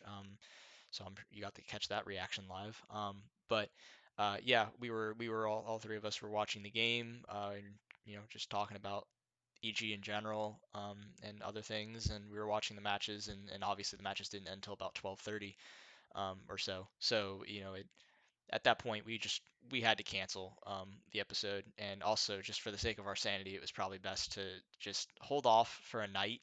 um, Obviously the shitstorm is only just beginning, really. I expect it to get worse as content comes out, right? People are going to be making videos about this. I didn't get to listen to Talking Counter yet, but I'm sure they've brought it up. I'd be shocked if they didn't talk about it. So it should be an interesting time. Yeah, as an EG fan, it's obviously um, it sucks. I never thought that after the Stewie 2K period of time that it could ever get worse. Um, and I mean, at the very least, we don't have players that I don't think are motivated or people like Stewie who were just sabotaging the team. That's a positive, I guess. But the results, I mean, these are worse results than with Stewie 2K, and that to me is just something I never expected out of this roster. Um, I think the players are better than this. I think the coaches are better than this. I think they were just put in a really compromising position, and they haven't been playing the way that they could be playing. Um, and it's unfortunate, but that's how it is. And so for those of you who for some reason are living under a rock and don't know what happened, um, EG is not going to be even at the major qualifier. They're not even going to be in the RMR to qualify for the major, um, because they didn't qualify for the qualifier. Um, which is again unprecedented. It's never happened before for EG, um, which you know is it shouldn't be happening to any top org. But if there was any org you were going to bet your money on to potentially do this, it probably would have been EG. Probably would have been EG. But yeah, so it's I mean it's just crazy to think about. Um, I was literally driving to work. I couldn't even play music in my car because I was just in shock that I had just watched what had just happened. You know, um, I guess quickly, or current, you can go over your thoughts. Like, what was? I mean, obviously we were watching the games together, but you know, uh, yeah, like, what is your whole like? What's your initial reaction to like all of this? You know? Yeah, dude, it's so hard right now, honestly. Um, I think it's so funny that you said you couldn't even like play music in your car because I don't think I did either, like at all this morning or even coming back from work because I was just like constantly thinking about basically what went down over the past weekend. I don't know, man. It's weird because we had discussed last night that now that I'm lucky enough to be helping you and like making content for the team and we're in contact with these guys that now we have an even like bigger connection with them. Yeah. Um, but I really do feel for the players. Anyone watching, if we're tweeting pretty constantly about this stuff, and I'm still supporting these guys. I'll still support these players, but man, I just think somewhere higher up the food chain that something needs to change. I mean, I think Vorberg's tweet was probably pretty good. I thought it was okay. I mean, saying that I'm sure he's gotten tons of support from the actual EG staff and stuff, but I mean, I don't know. It's really just being in shock. In all honesty, I mean, it was one thing for the Stewie team to not make it, basically. I mean, but we at least made it to the damn RMR. This team didn't even make it to the fucking RMR. I mean, you look at the path that we could have had, essentially winning. If we would have just beat Ur in that first match, we then go on to play Mythic, which we beat anyways, and then we'd probably have to play Nouns. That's a toss up, but we're not in that 0-1, 1-1 like the bottom basic bracket. I just don't know what happened. Obviously, we didn't perform, but how long can we really use an excuse of, oh, we just didn't show up today, or it's just not working? I mean, if you know it's not working, like then something's got to change. And I don't know if it is something with the team in itself, if a move has to be made or what. But this is just it's just disappointing, honestly. Yeah, and kind of piggybacking off of that, I mean, yeah, I mean, literally, I mean, I made a tweet that night as well after you did, where it's like, I've never wanted a group of players to succeed more than this. I've never put this much of my heart and soul into a team before, and I never expected to feel this way about any team. Um, Even if I'm making, videos about the team, I really started this whole thing as just a passion product because I always had opinions about, the team and how things were going, and I felt like I could articulate them relatively okay. Um, and I had the drive to make something, but I never thought that my heart and soul would get pushed so far into a project where I felt like I had a really strong emotional tie to the either the success or the failure of the team. And it's insane how, like, eh, I'll be straight up. Part of me wanted, well, not part of me. From a realistic perspective, to some degree, I wanted them to lose to TeamOne. I did because I figured it was the only way that there was going to be change. I figured it was the only way that the EG management would have no choice but to look at this to really see, okay, who are the culprits of this? Who are the people who are putting these players in these positions? Um, you know, things need to change. Things need to be adjusted. And I felt like if they had made the RMR, it wouldn't have been enough damage. And that sounds really harsh to say. And the reason why I'm mentioning it is because literally that last round, and I know Current felt the same way about this because we were literally reacting together. When I believe it was Nealon who had the 5-7 in water It at the was. end of the game, like, I couldn't help myself. Like I just wanted him to win. Like I just wanted him to win. I didn't care. Um, I just went against like in the heat of the moment. Like I just went completely against all of my rationality on wanting them to lose. Like I just wanted him to win in any way that he could. Um, and so it's like, yeah, I mean, it's really difficult. And to touch on the Vorborg tweet, I'm very appreciative that we are lucky enough to have someone who is so compassionate, um, as Vorborg is. Um, he didn't need to say anything. He didn't. He didn't need to defend the management. There is no reason for him to defend them. Um, in fact, I'm sure many people will look at him and say, "I can't believe, like, why would you defend people that are hurting you?" Obviously, it's not how he sees it. Um, my problem, I guess, with the tweet, it's not really my problem with it. It's just the reason why I can't fully buy into it is because while they might have said, like, I'm sure, I'm positive, like Nicole and other people in management, like, obviously, we're messaging them, saying good luck, all that, all that crap, right? But when you have a history that's this bad of just mistreatment, of mismanagement, of a lack of care, uh, I don't buy it 100%. I don't buy that EG management truly cares about this team. I really don't. Like, name me the last time that Nicole has tweeted anything about this team. Anything. Nothing. She's done nothing. She has not said a single word. And the reason why I bring that up as being a big deal, because I know some people are like, well, not every CEO, tweets about their teams, but Right. Yeah. it's different with Nicole. She tweets about every other team. Every other team, besides maybe the Dota 2 team, which is the only other team that I think gets slightly, more attention than CS, but less attention than League of Legends and Valorant. And I can say this because I've literally watched all the esports. I know exactly how she interacts with every single one of them. Um, and I'm sure her excuse would just be that, League of Legends and Valorant are going to both be based up in Seattle. But my problem with that is, look, for Valorant, you were able to go to the lock-in tournament. Why weren't you at the major last year when EG qualified? Why weren't you there to support those boys who, for fuck's sake, EG hadn't been to a major for a year? And this was with really young players and a new squad. Like, why were you not at the major?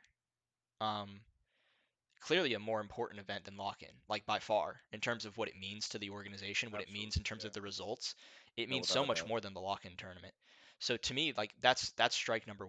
That's not even strike number one. That's just one moment. I mean, for goodness sake, why didn't you defend Hexed? Why? And this doesn't specifically. I'm not targeting this specifically at Nicole, but she is the top of the food chain. So everything comes back to her. Like no matter what happens within the organization, if GamerDog tweets something and it's outrageous and outlandish, it goes back to Nicole because she's not taking care of the situation. She's letting her employees do this.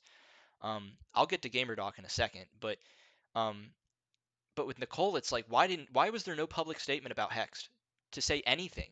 To say, hey, look, this was our fault. We should have vetted him better. That's our bad. We shouldn't have put our player in that position where those tweets were available to the public and that anyone could look them up and that they were there still. We should have done a better job vetting our player. We support Hext. We know how good of a person he is. Why was that not a tweet at the very least? You did it with Danny. Yeah. And now whether or not the Danny thing too, like she made a video about it and we still don't know the truth. Right. But Yeah.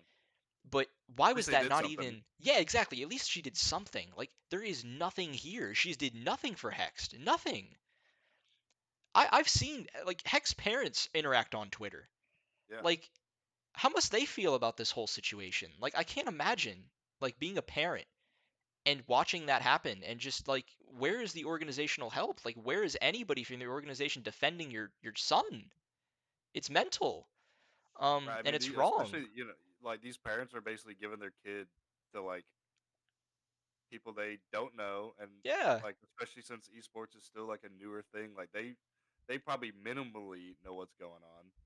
Like they're trusting these people to basically fly their kid around the world to play this game, to like basically give him a living, and then as soon as like something comes out, like they don't say anything at all about. like anything at all. They didn't even make like a like their own little any message saying they're either looking into it. I would have even taken that at that point. They didn't say like, "Oh, we're gonna look into it," or "We're gonna have some talks" or something like that. Like nothing. Like for what? Who was it? Was it fucking was it Chop who got like cut from Black because of some like shit in the past or whatever? Did he? Was that why? I don't know. Or like I don't know. There was something going on I didn't internally. know. I'm I pretty mean, sure. well, I think it might have been. I think you're thinking of Classia. Oh, Classy. Classia, he But was like on the roster for about like 2 weeks, if even that, and then he was yeah, kicked off the roster, which is right. But mental. even they said like why and like all this stuff. Yeah, But as soon as something like public about the main roster comes out like that, and they're like, nah, we're just gonna let it fly over, just like all these gamer doc tweets that are backfiring. We're just not gonna say anything about it. yeah, Like absolutely, and like, and even more nails in the coffin. Like, guys, in Thorne's video, right? If he mentioned something that I didn't know this, but even at the time when Zeus was being the coach of this team, the team was being mismanaged. And if you wanted any more proof other than, oh, well, I won't believe Thorne because I don't believe what he says, he literally tweeted right after the loss and he said, EG management is terrible. He literally tweeted that.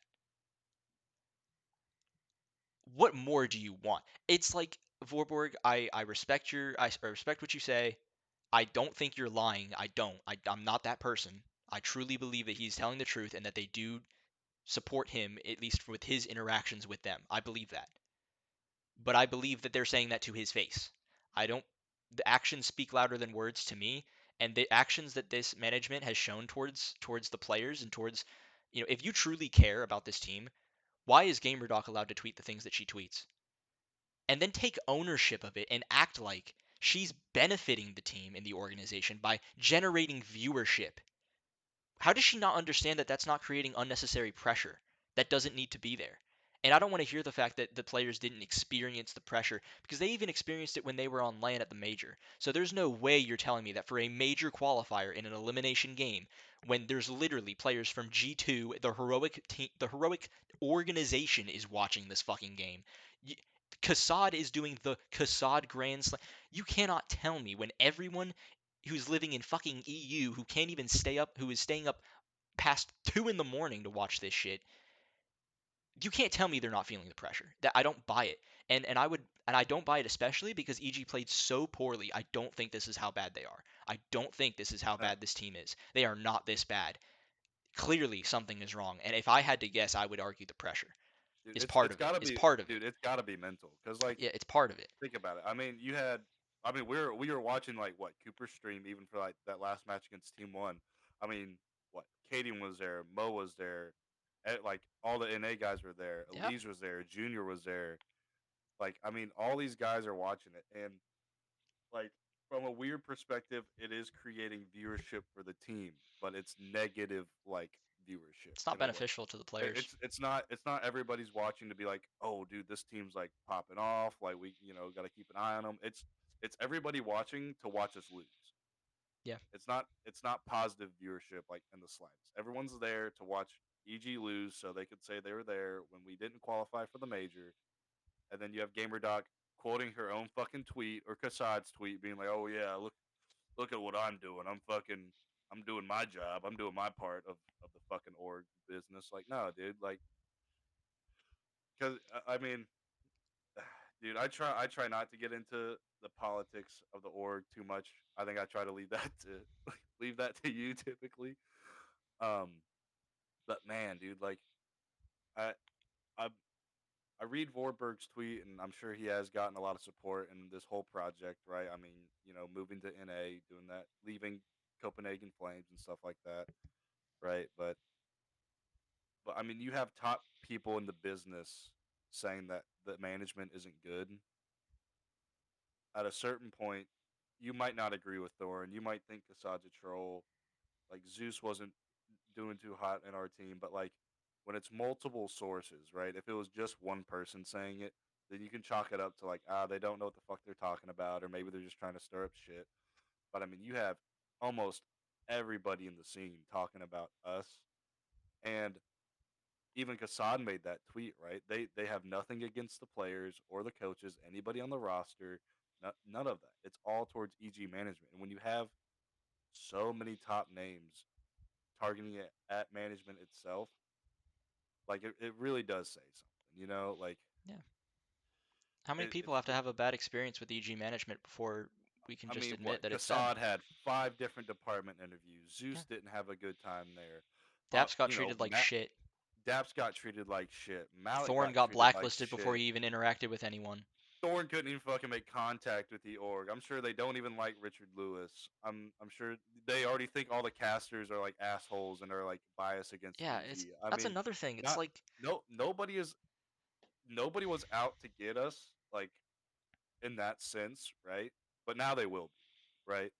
Because we made tweets about it before they had to make statements on the little shit that didn't really even matter. Now they are gonna like come at you. They will have that bias against us, and man, like it, like I trust Warburg, and I think he's a really truthful person and down to earth.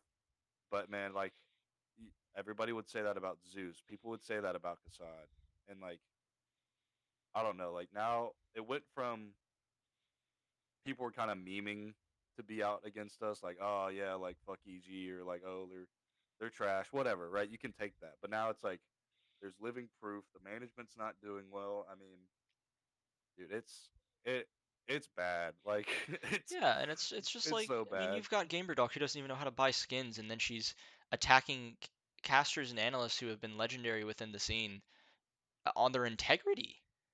You've got Yep. Nicole still hasn't posted. There has been no post from EG about this happening. No, Nothing. it's all come from the players. Like no one Yeah, organizational the, wise has made a nobody said statement anything on. about this. Nobody said anything. I posted, dude. EG hasn't made content regarding the CS:GO team in over a year. No, yeah, it's bad. In like a year, literally. It's bad. Like, well, in theory, I guess it's like when the Blueprint project was like announced or whatever the fuck. But like, That doesn't count. it's like, dude, like you don't care about this fucking esport. Just be honest. Just be honest. Yeah, Just fucking be honest, please. yeah, it's bad. You couldn't Like name I the don't, map pool. You really couldn't. Unless you looked it up, you wouldn't know it. dude. If I asked GamerDoc without looking to name the 7 map pool, I guarantee I would bet my life's salary that she couldn't fucking do it. No, there's no way she could fucking do it. And it's just like you've oh my god, it's just how many things, man. Like how many things can you go through where it's like, "Oh, this is where an EG management member fucked up. Oh, they fucked up here too. Oh, do you remember when they did this? You remember when they did that?" It's just there's too many signs pointing to it. It's just too blatantly obvious. And look, I understand that like I think they've because if I remember this correctly, at one point, right, GamerDog was the director of performance. She is no longer the director of performance. She hasn't been director of performance for a while now, and now it looks like, and this was done months ago, and I talked about it on the podcast when I noticed it. Um, but they have Valens is the head of the CS:GO department. The coaches are underneath him. I don't agree with the take that there's too many cooks in the kitchen. I think people have the misconception that the coaches are all working for the main team, and that's not how it is. No, The it's coaches not. are working for their individual teams. And then, yes, there are more coaches associated with the main team. I think it's consisting of Malik, Vorborg, and Sheikh Zula, I believe. Those are the three people kind of working on that. And look, whether or not you think that's too many, whatever, but I think each one plays their own specific role. And I think this is a system that it's an interesting system that could work in the future, Yeah. right? I don't No, think I that's a I bad believe that. idea. Yeah. What I do have a problem with is basically keeping these players hostage, making the Yeah. wrong roster moves. Like Junior, in my opinion, is a bad roster move. I don't understand why EG Black is picking up Junior. It makes no fucking sense to me. And the fact that people are calling him the goat of NA and he's returning to the golden, I can't fucking understand it to save my life. Like again, Dude. Like guys, like this yeah. whole Like project is supposed to be to develop young talent. What the fuck are you developing with Junior? What opportunity is he being given with EG Black that he hasn't fucking had in Complexity, in Furia? Like nothing. There's nothing. There's nothing to develop here. He should be not on this fucking team. Like if anything, he should have just been on the main roster. And the fact that he's not on the main roster means he shouldn't be on any of the fucking rosters. Like if you want to develop NA talent, you pick up young players. You pick up a minus. Wolfie, I know, is not young, but he's got EU fucking experience. Maybe he can mhm. teach these guys something. I don't fucking know. It's better than any of the experience the NA players have. Not to mention, again, what is the fucking point? EG White is a waste of time. Like, that is literally a fucking joke. They don't go to any Yeah, we've events. said that for weeks now. Yeah, like, Yeah, they don't do shit, right? But why is this EG Black team not, like, skipping out on an ECL season going to Europe? Like, straight up. the whole point of the project is to develop young players. You're not developing young players by having them compete in ECL and then taking away the opportunity to compete in all the big events. That is not developing talent. That is restricting the talent into making them not be able to play in very important events for their career. Do people not understand how important it is for these young players to get experience in these major qualifiers and make a name for themselves? For fuck's sake, look at Clasia now. He's completely turned his name around just off of one fucking qualifier because they're making it to the RMR. You're taking that opportunity away from these players. You need to do something to replace that value. And that value is going to come from going to EU because you have the money to do it. So the fact that you're not doing it is it's why this project is an absolute waste of time if they're not going to do this. It's why it makes absolutely no fucking sense. Like I've said it so many times. EG White could put stamina on that fucking team, bring in a bunch of young fucking players, put fucking Semphis as the coach, send them out to we play. Straight up. Do it. Do something with these teams, man. Do something to give them experience. Do something to set these guys free because they're just sitting in a fucking prison doing nothing. They're just wasting their careers and their talents away. They can't even showcase any of the good qualities they have. They're just competing in ECL every fucking year. And even, by the way, even if they do well in ECL, even if they fucking win ECL, which is why I don't understand why people are like, well, we'll win ECL if we get Junior on our team. It's like, yeah, what good does that do? They can't fucking go to Pro League. It doesn't Nope. matter. It does not matter. That's why it doesn't matter if EG Black wins any of the ECL seasons. It does not fucking matter because they can't go to Pro League. They can't. So who cares if they win fucking ECL? What matters is developing the players, developing the young talent. EG doesn't know what they're fucking doing when it comes to this shit, and it blows my mind. It's like that's a problem. That's just one problem besides the fucking management that's a shit show and can't fucking stop. Just shut the fuck up. Let the players play. Let the coaches do their fucking job and let them do their thing and stop attracting so much negative fucking attention. It's so absurd what you're doing to these people. Like, these are good people, man. Like, none of these fucking players or coaches deserve this shit. None of them, man. They work their asses off. They're so fucking nice. Listen, we fucking hit a gold mine with Vorborg in terms of a coach, dude. This guy, he puts in the hours. He communicates with the players. He wants to share a vision. He wants to build something. He believes in the fucking project that you sold him and have fucking lied to him on, frankly. Um, he's the nicest fucking dude ever. He does AMAs with the fans. He fucking does everything, dude. He says all the right things and he truly means them. I like I understand it sounds biased from me because he's one of the reasons why my podcast is where it is today. Not that Hmm. it's like the biggest fucking thing on the planet, but But still, yeah. he was my big break, right? He was my big break because, No, and I straight knew up. he Yeah. was going to be my big break when I had him on the podcast. I knew it would be, and for that I am forever thankful. But I'm being seriously honest about this. Like, we hit a fucking jackpot with this guy. Like, he truly does fucking care, and he's putting in a lot of work, and these players are putting in a lot of work, and they truly fucking care. And they are just getting thrown to the side. And I had to defend these fucking players for months while people last year were saying that they didn't care. We're saying that Hex doesn't care. We're saying that Breezy doesn't care. Automatic doesn't care. That these people don't fucking care. I defended that shit last year and nobody fucking believed me. And now this year, everyone just magically flips the narrative because now everyone's attacking the management. And they're not acknowledging the fact that they were fucking wrong about these players and these players put in the fucking time and effort to be good and you just cast them aside because it's EG, and I don't like EG because last season they were shit, and Stewie 2K is a fraud, and fuck EG. So you just associated that logic to the fucking new players who didn't deserve it. To Neelan, who's literally his whole fucking CS career not even lived in his home country. Like, how can you even come up with the logic that they don't care? It's mental to me. And it frustrates me because these players and coaches care so fucking much about being good. They care so fucking much about being good. They've told me how much they fucking practice. It's absurd. and it's just not showing up. And the worst part is the management doesn't give a fuck. They double down on the shit they say. They cause more problems within their, direction, negative energy towards their team, negative press towards their fucking team. They do everything in their power to make these fucking players in the worst possible positions, which is not what your management should be doing. It should be the complete fucking opposite. And it's just absurd to me. It is so absurd to me that they care so fucking little when these guys care so fucking much. I swear to God, if you cared about EG in Valorant and you focused on that, or you cared about EG in League of Legends and you focused on that, or EG in Dota 2 and you focused on that, which by the way, I feel fucking sorry for you if you care about EG Dota, because there's barely any fucking content around that fucking team either. Um, but you would not even know that the Counter Strike team exists. You wouldn't know. You would have no fucking clue. These people who are family members who have players in League of Legends and fucking Valorant don't even know the history of EG. They don't know that EG was a FPS fucking demon esports org that Mm-hmm. everyone feared because they just won everything. Like even cause like guys, cause like it's incredible that they still have. You want to know how dominant EG was in the past? They still have brand value. After all of this shit, they still have brand value.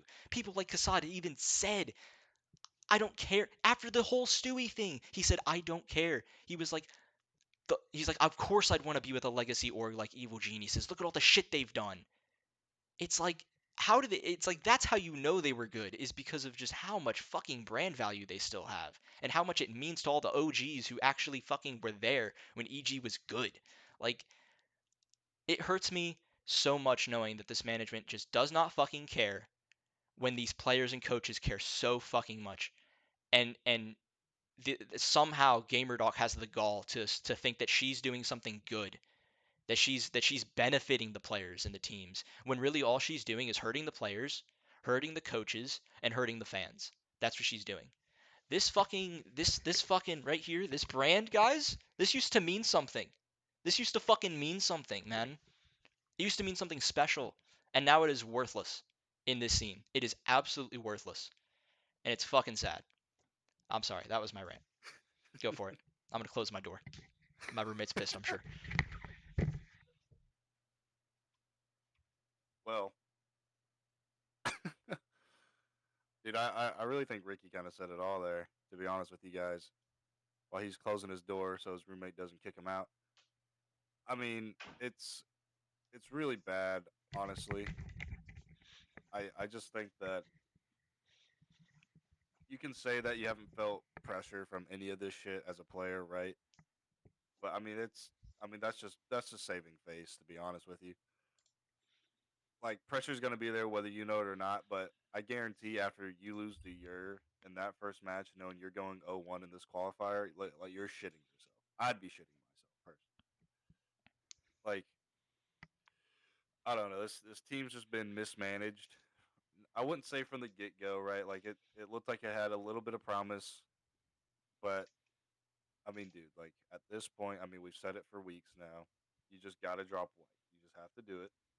I'm gonna try to explain this in a more calm manner than Ricky kind of just did after that kind of TNT explosion over there. But he's probably getting noise complaints.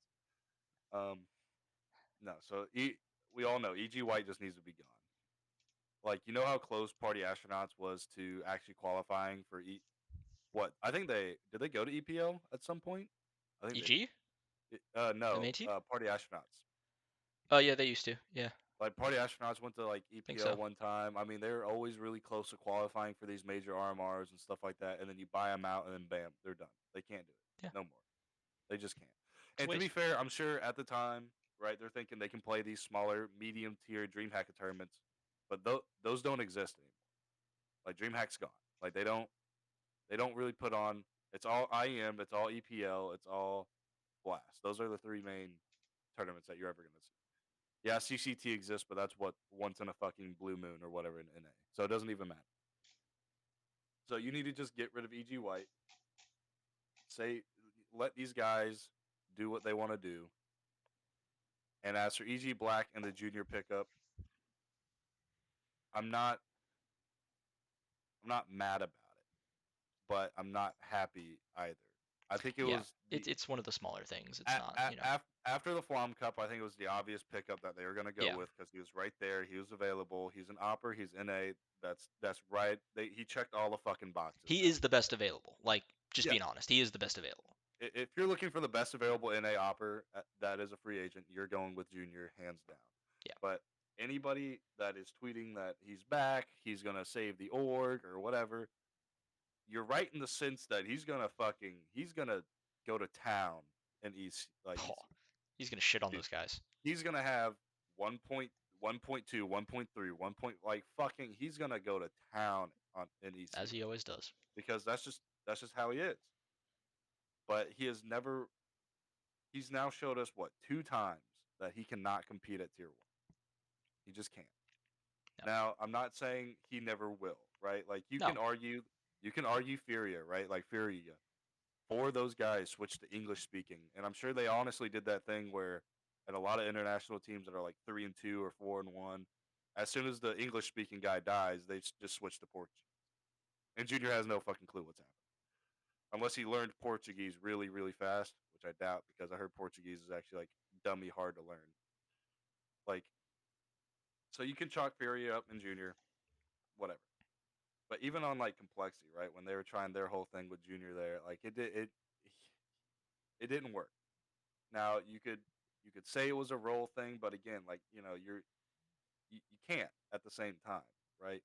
It's very rare that oppers when changing teams all of a sudden get exponentially better, right? Like it typically doesn't happen. And when it does, it's normally special case. I mean, I can't even think of one off the top of my head if I'm being honest with you. An opera that kind of just switched teams and all of a sudden became just like god tier. But so I don't know if Junior's the right pickup. He is the best available. He's gonna go to absolute ham in ECL, and then if for whatever reason they decide to move him up in front of Wiz, I don't foresee it being the best move. Um, I just don't know. It's so hard to be a fan right now of a team Yeah.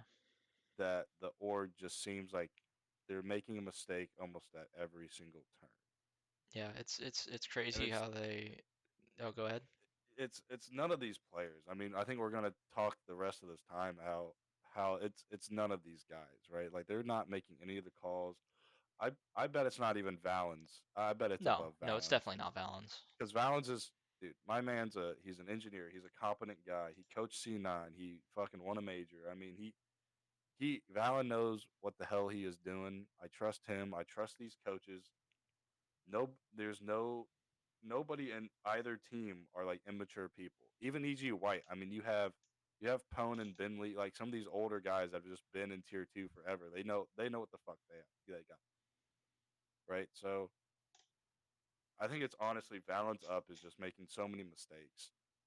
To whereas from the outside, it's easy to criticize, right? But I mean, I take the high end personalities and CS opinions a lot. Well, they have a lot more weight than just like a ton of fans, right? You could, I would still weigh like Kassad's opinion over like 1,000 other fans saying the same thing. If that kind of analogy and comparison makes sense. I don't, dude. It's crazy. It's hard because I feel so bad for these players being put in this kind of position. It literally feels like that like little league dad that is like talking their son up so much, and then as soon as their son doesn't do well, like they stop talking about like talking shit basically. Like their son hits one home run, then he never stops talking about it. But then as soon as his son starts like shit in the bed, like he's just like quiet and like shelled again. Yeah, he just doesn't say That anything. that's literally what it feels like. And And then he's getting bullied by the other kids, and yeah, there's then just he's no getting defense. bullied by all the other fucking other There's no kids. But defense from the even parents. but then all the other kids' parents know that it's the one dad. It's not the kid's fault. Like that's Yeah, literally what's it's happening pretty. Yeah, pretty much. Yeah. like it's insane. And I don't even know if it's I don't even know if it's Nicole alone, right? Like, Yeah, I don't think it is. I think and it's a I multitude of don't want others, but I don't want people to think that we're aiming this purely at Nicole, right? Because no, I it's think she's a competent she wouldn't have been put in that role by the board or whoever makes those decisions on who's CEO, right? yeah. I mean, If they didn't think unfortunately, she was the competent, investment group is friends with her. But like I right? don't think I think I'm not saying like she's a terrible person or anything like that. I don't Right. think that. I believe she is a good person. I just when you don't act, when you don't make any initiative to act in defense of of what is happening, you don't make any public statements. You don't like there's been nothing from her in terms of support for this Yeah. team. At least not publicly. I'm sure privately she says things to the players and the coaches, but not publicly, which is what matters. Right. Because it You doesn't can you matter can how much support you give yeah. privately. If you're not giving that, if you're not showing that support publicly, what are we supposed to It judge you means off nothing. of? What are we Yeah, supposed to judge because you off of? we see nothing from behind closed doors, right? Like, so Right. even if she is saying like, we still support you guys and all this shit, right? If even if all the higher ups are saying that, but they don't say it publicly, so everybody else knows that they're still supportive and backing these guys. It makes us look uncredible. Like, Vorberg is handling all this PR better than any of the EG management, and that's Oh, purely by because EG far. management hasn't tweeted fucking shit about any of it. No. When you have your head coach having to handle this fucking PR like issue that's happening right now, and don't tell me it's not a PR issue because it fucking is. Yeah. Like And it's like, dude, it's incredible. Like, I don't know how you just let, and if you really like the company that you work at and the people that you work with, like, how you gonna let people just fucking like slander you? And it's not even that, right? But like just talk shit about you, your management, your coworkers, your friends, right? If everyone's such great your friends, supposed family. Like they yeah. claim that this is a family. Like How you gonna let people talk shit how? about your family? Like, if someone's talking shit about my family, I'm gonna fucking defend them, Yeah. right? But on the other side of that coin, if I know my family member fucked up, I'm gonna tell them they fucked up, Oh, for sure. and Yeah. vice versa. So I'm so surprised that like that GamerDoc is allowed to do all this shit. That all these people are allowed to tweet and try to come at Kassad, come at Thorn, come at Richard Lewis, and try to like. I get that they might think they're defending themselves and defending the org, but there's a line and a mental thing where you have to know that it's either them just fucking with you and trolling with you, or like you can't take it all personal, and you have to be able to defend yourself in the correct manner, to where it just doesn't seem you're backing yourself against the wall, right? Yeah. And being able to admit, like, okay, you guys are right, like I fucked up. Like, if Gamer Talk came out, what, like, even a day, even a week after her initial like bad tweet after we beat Heroic, and said, "Hey guys, you know what? I fucked up. I pulled the trigger too early. Yeah. We're still working things out, but it was a really good one against Heroic." Yeah. Oh my god, It's that would so have cleared simple, man. so It much takes like fucking five shit up. fucking minutes, man. But no, dude, you fucking double. You She put all doubles your down and acts like, you oh go man. all in on this fucking hand, and then this is what happens. And now you're fucking in your little fucking echo chamber alone, not knowing what to do. You can't tweet anything because she could fucking tweet about her family, her fucking dogs, whatever. But people are gonna quote on that shit and just be like, "Oh, so you have time to spend with your family, but like, how's EG CSGO going?" Like, it's now gonna follow her no Oh, for matter sure. what. It's gonna follow the org no matter what. Oh, it'll fall. Yeah. It's insane. Literally, like, I mean, they got this Yanko. He he found this post on, I believe this is Reddit, from a user who had said their non-players start shit on socials and then ghost, leaving the players holding the bag. Utterly and completely incompetent management. And he goes, the Reddit comment describes what happened perfectly. I feel bad for the players. They were under an unreasonable amount of scrutiny through no fault of their own. Hopefully they can still bounce back even if they go their own separate ways. I will briefly add this in here just to clarify because I think and this sounds bad, but I don't want this to just be like, hey, it's all the management fault and none of the players and coaches fault. Well, Because look, no, to yeah, some no, degree, yes, they needed to perform better. And Vorborg was Yeah, very, and he was very clear, and he mentioned that, and absolutely. that's, I'm just bringing that up because I know a lot of, because I'm sure that's what Vorborg is seeing, and is like, well, guys, like, yeah, I understand you're all getting mad at the management, but like at the end of the day, the results have to come, and they have to come from whoever's on the server and whoever's helping the team on the server. And so yes, I understand that. I'm not saying that there's, that they're absolved of zero Right. fault, right? But to go back to what I was about to say, which was that, like, and I quote tweeted this. Look, Nicole, GamerDoc, those two in particular come to mind. Nicole because she's the CEO and she's supposed to have their back, and GamerDoc because of the outlandish things that she said. And there's others in management that said outrageous things that need to apologize as well.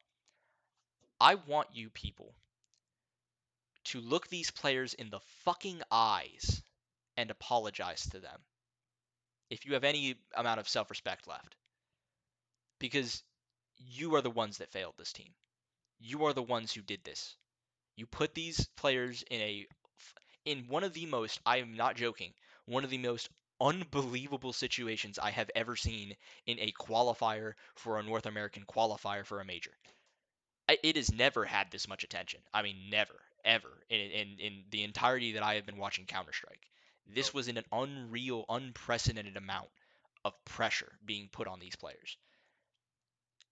You need to literally, after Pro League, you should be flying the fuck out to Malta right now, and you should be going to these players, looking them in the eye one on one, and just saying, I am so sorry. I am so fucking sorry. I will do everything in my power to make this up. I apologize.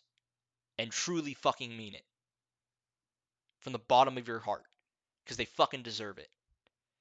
And I don't know that they will. I don't know that they will. Um and it hurts. It really does. Yeah, it's so sad. Like this team after let's talk. Let me get the timeline right. Like after the Sure. Stewie explosion, right? Sure. And Wiz got brought in start of the year. This team had almost no expectations put on it, right? They saw us in the major. They knew we didn't perform well, but we made we heard about the role changes. Wiz is a new opper. There's maybe a little criticism over Cirque being dropped for Wiz, but performance wise, there was like zero expectation for this team. I think even we had zero expectation for this team when we talked about Blast, right? We thought we were going to get I mean, I 0-2 by figured. Fnatic, go 0-1, and then lose and bomb out of Blast, right? Well, yeah, like with Blast, well, Fnatic wasn't in Or not Blast, but Fnatic, but the like, I mean, presumably, I mean, they were in the same group as Vitality, same group as Heroic, and the same group as Astralis. right. And We figured reasonably, they'd bomb out. we figured Is they what I'm should saying. bomb out because even if they play Astralis, who was the only hope that in our mind they were going to beat or even take a map off of, um, Astralis has Device again, so Right, but they have, yeah, and Device and Blame F, just those two alone should be enough firepower to overcome EG. So we really didn't have any expectations. Look, they clearly, in I think in both of our eyes were probably the we worst team going into the event. easily, If not, easily probably at the time, I would say I think we would have argued that Complexity was worse just because of it. Just guys, at the people time. forget how bad they were at the end of last year. I mean, they really Lexi do. was bad at They the were end. very bad at the end of last year. Um, so I think maybe I would have put them above Complexity, but beyond that, I don't think I would have gone anywhere else with it. Um, and But so no, so yeah, anyways, like there's there's no expectations for this team. Even the casters, I think we're all just like we just have to see what they're gonna do, yeah, right? None of them were expecting like, oh, they made these big changes, new players, new system. They're gonna win the group and go to fucking Blast, right? Nobody thought that. They all honestly expected us to bomb out. We're at the fucking bottom of the barrel. Only way is up, right?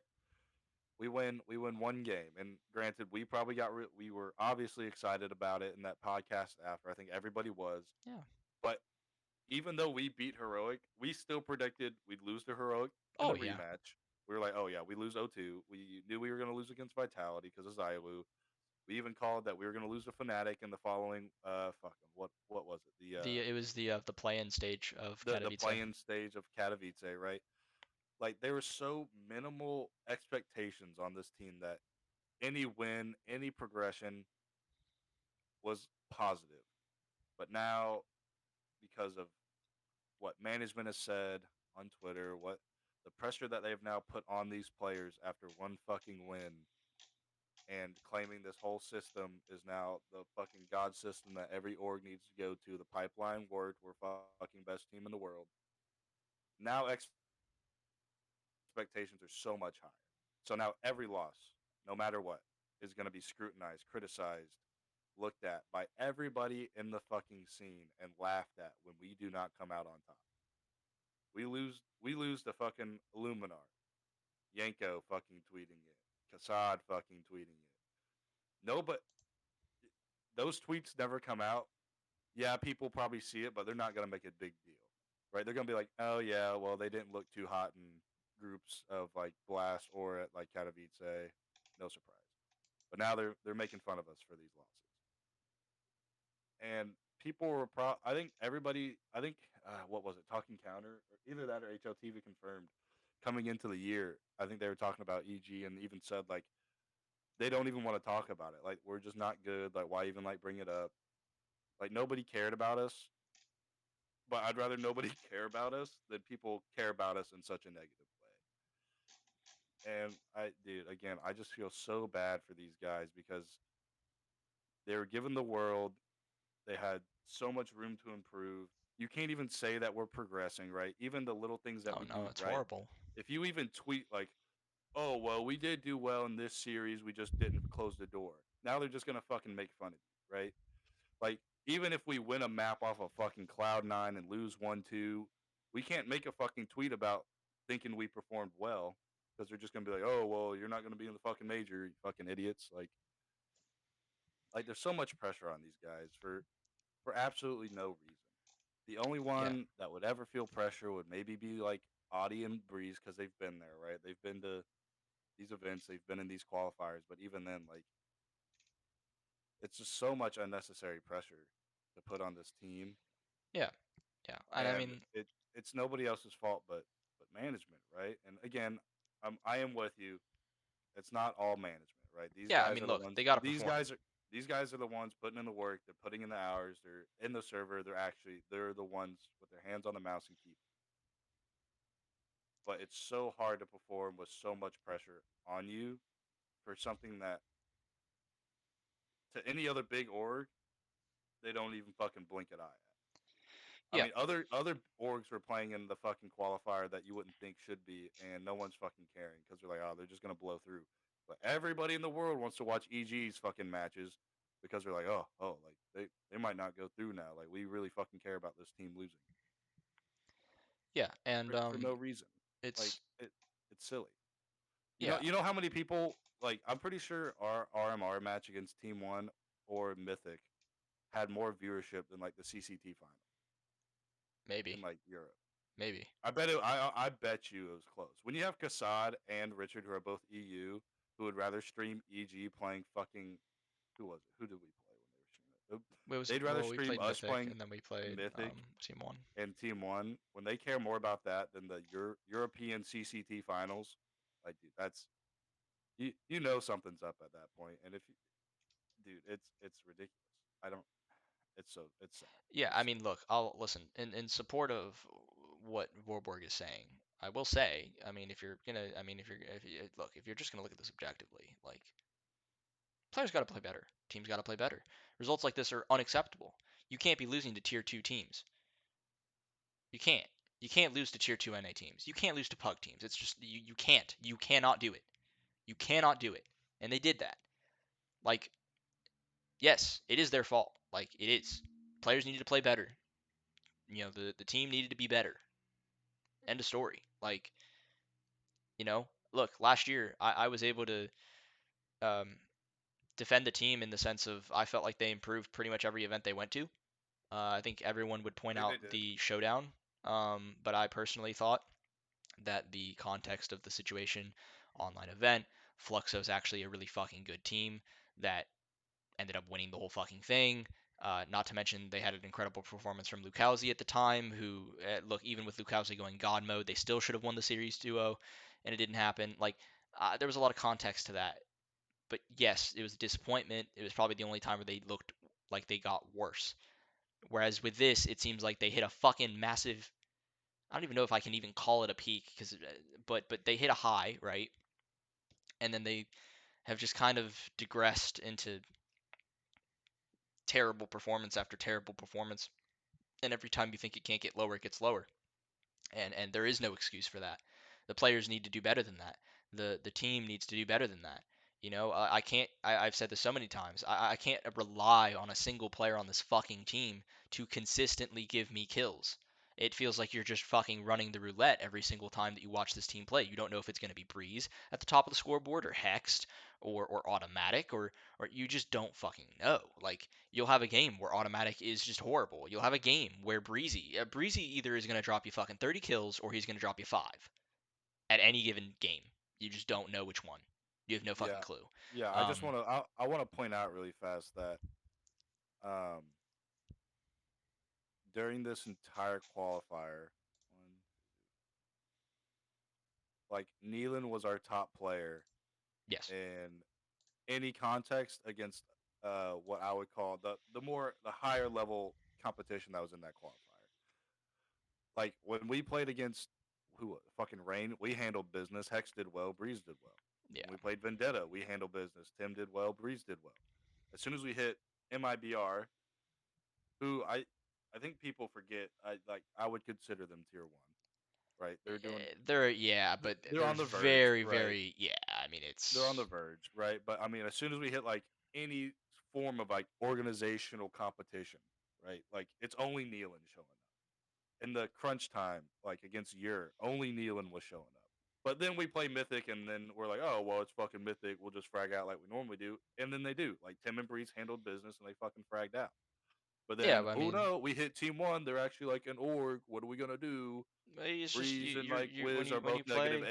8, and then Nealon's the only positive player on the fucking team. Yeah, I mean it's just when you play players that you're just individually better than, then you're gonna play well. Um, and that's But why like I would even I say that never. we're into like our peak, our our individual guys' peaks are still better than MIBR. They're still better than I think Team 1. They should It's be. just they should be right, and They should be, but they're not. I don't get how.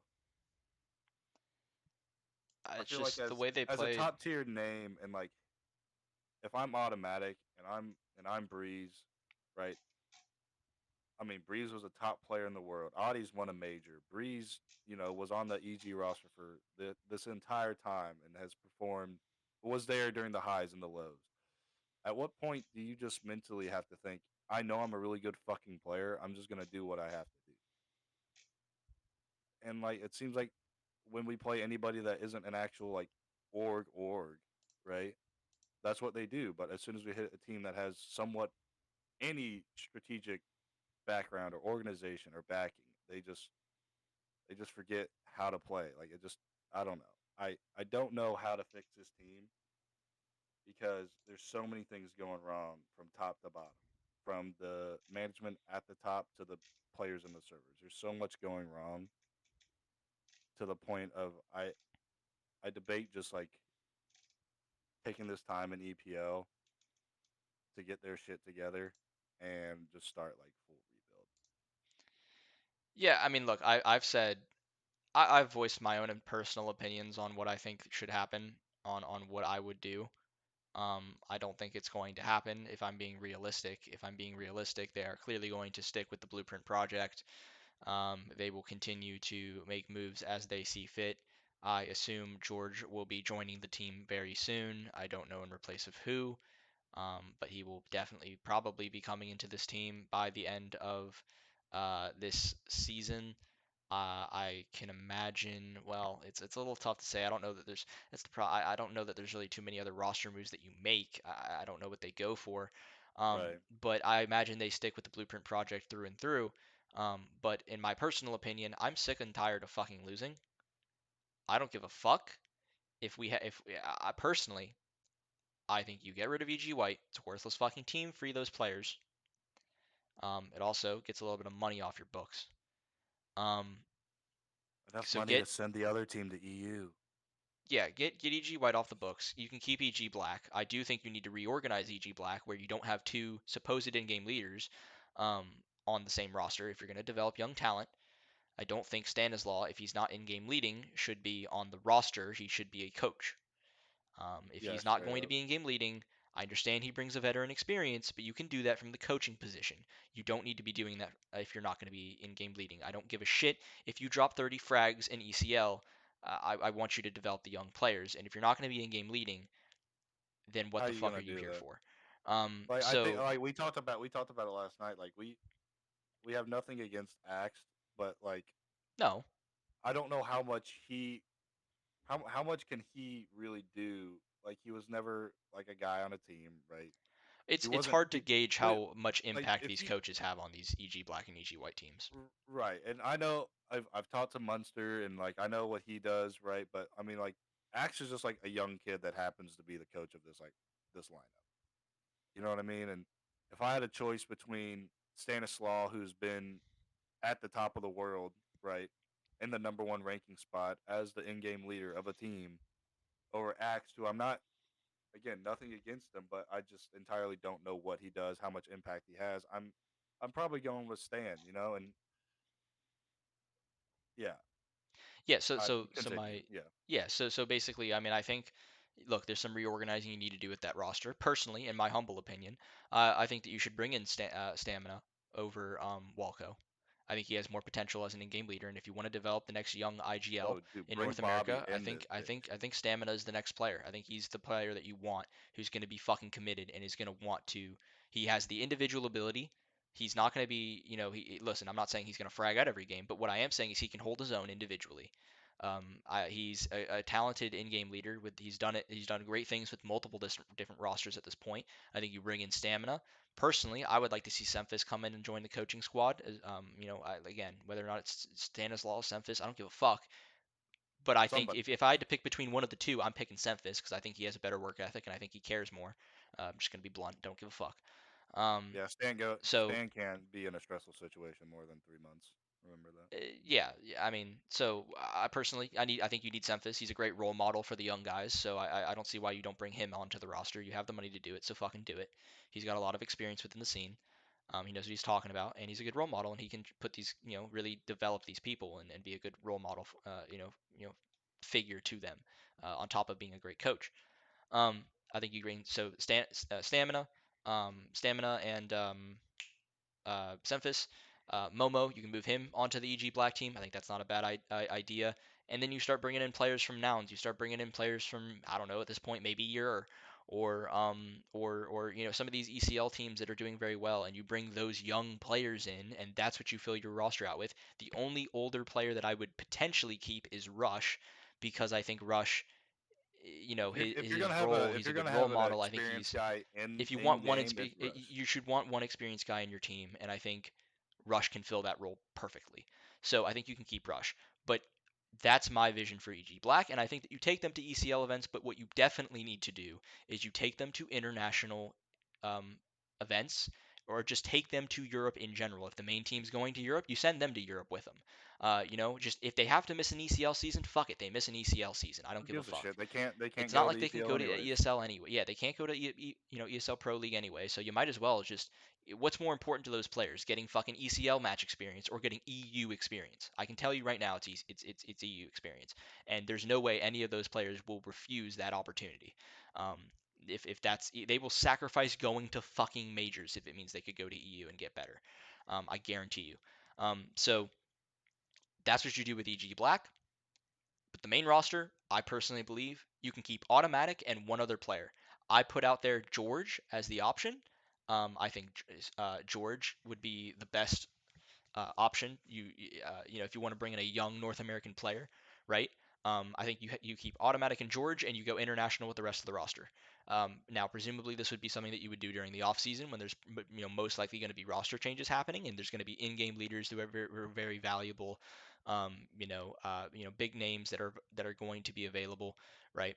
That's you got to pick and choose your opportunities when the options come to you. You've missed plenty of opportunities in the past, so there will be opportunities in the future. I guarantee it. Um, And what you do is you make an international roster with Automatic and George as being your NA players. Yes, I understand that doesn't mean you go to the NA RMR, but frankly, I don't think that you could have three North American players on this fucking team and only two international players that are really, really good, and that's enough to take you over the edge and be a really, really strong team in the future. So that's why I'm limiting it to two. And I would personally be perfectly fucking fine going to the EU RMR and having to go through that fucking gauntlet than the NA one if it means that you can get three bona fide fucking strong international players who can really do something. And the reason why I say that is because if the whole fucking benefit of being in the NARMR is supposed to be that it's easier, but now we can't even qualify for the qualifier for the Then major, it doesn't then fucking matter. what the Go to fuck is EU. the point? It doesn't fucking matter. So that's why I would personally go with an international roster, and that's the way that I would organize things because I think that actually has a fucking chance, and I do believe Automatic can go to a look, even if he's not going to be your superstar, he can be a very good player on a team, on a top team. Given the right resources, given the right roles, I think he can do that.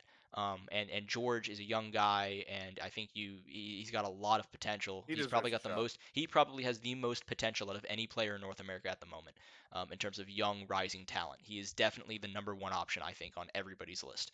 So you definitely have to give him a shot, and then you look for international players, right? Um, so that is my vision of what should happen with Evil Geniuses. I don't give a fuck if they have to play in EU RMRs. I don't give a shit. Um, Obviously, people aren't going to agree with that. Um, the org won't do that because they're going to want to stick with the Blueprint project and its foundation. They won't want to make those changes, as much as it pisses me off, frankly. um, it makes me mad, because I just don't think they know what they're doing. But um, yeah, they won't make those changes. That's not what they're going to do. They're going to stick with the Blueprint project. Obviously, they wouldn't have picked up Junior if they didn't believe that. And nothing's going to change. And I think what you're going to see is the same shit over and over and over again. And I'm not saying that they're going to fail for the next major qualifier too. But what I am saying is this team will never, it will take so long before this team is ever a relevant, even top 10 team in the world. It is going to take a Herculean amount of effort to get this team to that point, years upon years before they get to that point. And it's because they believe in this vision, and I don't think they're doing it in the best way. I think there's a lot of criticism that is very valid that you can have towards the way that they're attacking this, and with that mindset with how this is a philosophy that, again, because I follow a lot of all the esports, I understand there's a very common thread here that is very apparent within all of their rosters, minus I guess the Dota 2 team. Um, well, not entirely, which is that it is quite clear at this point Nicole wants to do things her own way. She does not give a fuck about what the old EG did. She doesn't care about how that was run, nor does she respect and honor those players who have been with the org for such a long, long period of time. She doesn't fucking care, and I can prove this. Um, that they want to do things their own way, right? And this was something that was said on the Kassad stream, right? Um, and basically what Kassad and Richard Lewis were saying, and Richard was saying this actually, was that it is quite clear that they want to do things differently. That they want to. Oh, you know what? I just found something extremely interesting. Really? I did, You? and I'm Oh, gonna dude, I'm gonna yeah. bring this up while I'm talking about this because it literally is directly involved with what I'm about to say. Which is that Richard Lewis said they want to do things entirely differently, um, and they don't give a fuck about how it was done in the past. And it's apparent because they follow the same structure, right? With League of Legends, they claim they're developing NA talent. They bring in all these players, right? They're bringing in young JoJo Pyun, all this other shit, right? Valorant, they're having a 10-man roster. No other team in Valorant is doing a 10-man roster. And they're trying to follow the same structure of that is in League of Legends. I've criticized that. I've criticized that in this video. You can go to back and find it. Um, but so they're doing that in Valorant. again, just being different almost for the sake of being different, not really with any goal or plan in mind. Not for Um, efficiency, no. no. And with the Dota 2 team, they got rid of the North American roster with players like Arteezy, who had been there for fucking years and won TIs. Um, got rid of that in favor of this new team. Now, granted, again, this new team is exciting. It's great. It's better than the old roster, but they didn't show a whole lot of like respect towards the old players, right? It's clear they're just doing things differently for the sake of being different. They want to Yeah. win, but they want to win in their own way. They want to win in a unique way to them, so that they can brag and boast about how they've accomplished things doing it a different way that nobody else has done it before. Um, but they don't know how to manage it. They don't know how to get to that point. Um, and so what I pointed out was you can tell that this is the case because when you go to Evil Genius's website and you scroll, it's the home fucking page. You just go to the bottom. They used to have a timeline that used to have the success of the org from the very fucking beginning all the way through. And you could go through every individual year and it would even say, like, hey, this is when we won COD champs. This is when we did this. This is when we did that. This is when we won TI. And you could go through the whole fucking timeline. It was all laid out. And now, hey guys, Future Fusion here. Just wanted to point out real quick. So look, this is the image that I had on my phone. I thought because I had taken this on my phone, I didn't actually notice that it was in here, guys. Like this messed up text, it was in here, but it was in black and it was super hard to see on my phone, so I didn't actually notice it was there. And that was why I thought that they had changed what was on the website. It turns out they didn't really change what was on the website, but the text for some reason was different on my phone compared to on their actual website. So you can see here the text right here. It's shown in black, right? It's really hard to read. If you go to their website, at least from my perspective, and you go down here to the let's see, where is the here it is. Here's the timeline. You can go to the timeline and it's in white.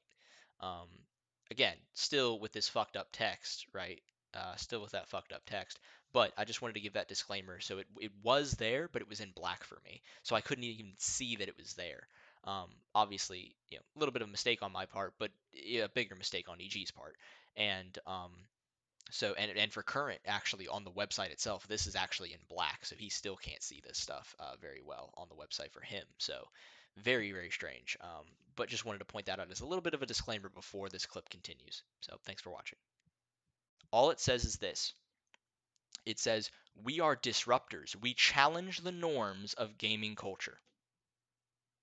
I mean, if that doesn't just Fuck magnify yeah! doesn't that just magnify what I literally just said and what Richard was saying the whole time? That is exactly what it is. They just want to be different for the sake of being different. Alex Garfield, the old CEO, said the same fucking thing. And I'm looking this up on my phone because now what I saw is on the timeline, it still does this, by the way. It still goes, literally, this timeline is pathetic as fuck. It goes from 1999 when the org was founded, from, and then it goes 2000 to 2019 in one paragraph. In one paragraph. It goes 20 years of history in one paragraph. And then it goes 2019, 2022, 2023. They skipped 2020. 2019, 2022, 2023. By the way, in 2020, they won ESO 1 Cologne in North America, that bullshit tournament. They did win and that. That's not and mentioned in Star Ladder. 2020. Oh, yeah, in Star Ladder. What was that to end of 2019, though? Oh, it might have been. I think that was the I, very end of 2019. but it's Um, not mentioned though. but whatever. The point is, not mentioned, right? Nobody gives a flying fuck, right? Um, my point mainly is 2000 to 2019, there is nothing. They don't give a fuck, right? Now, it's changed. It's still the same where it's 2000 to 2019. But I swear to God, this is different. It is different. They fucking changed this. If I didn't fucking cause change on this, I swear to God, I guarantee you I fucking did. I have fucking receipts, bro. I have fucking receipts. If I can pull this image up on stream, uh, I'll do it in the editing process when I stay up till fucking 3 this morning.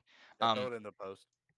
It literally so this is what it's the same tag, right? We are disruptors. We challenge the norms of gaming culture. I have this on my phone. It's gonna be on screen here. Um, this is what it says from when I screenshotted it. 2000 to 2019. This is all it says. In a span of 20 years, EG sits atop the esports industry with over 180 championships won over this time, including titles in some of the largest events in the world.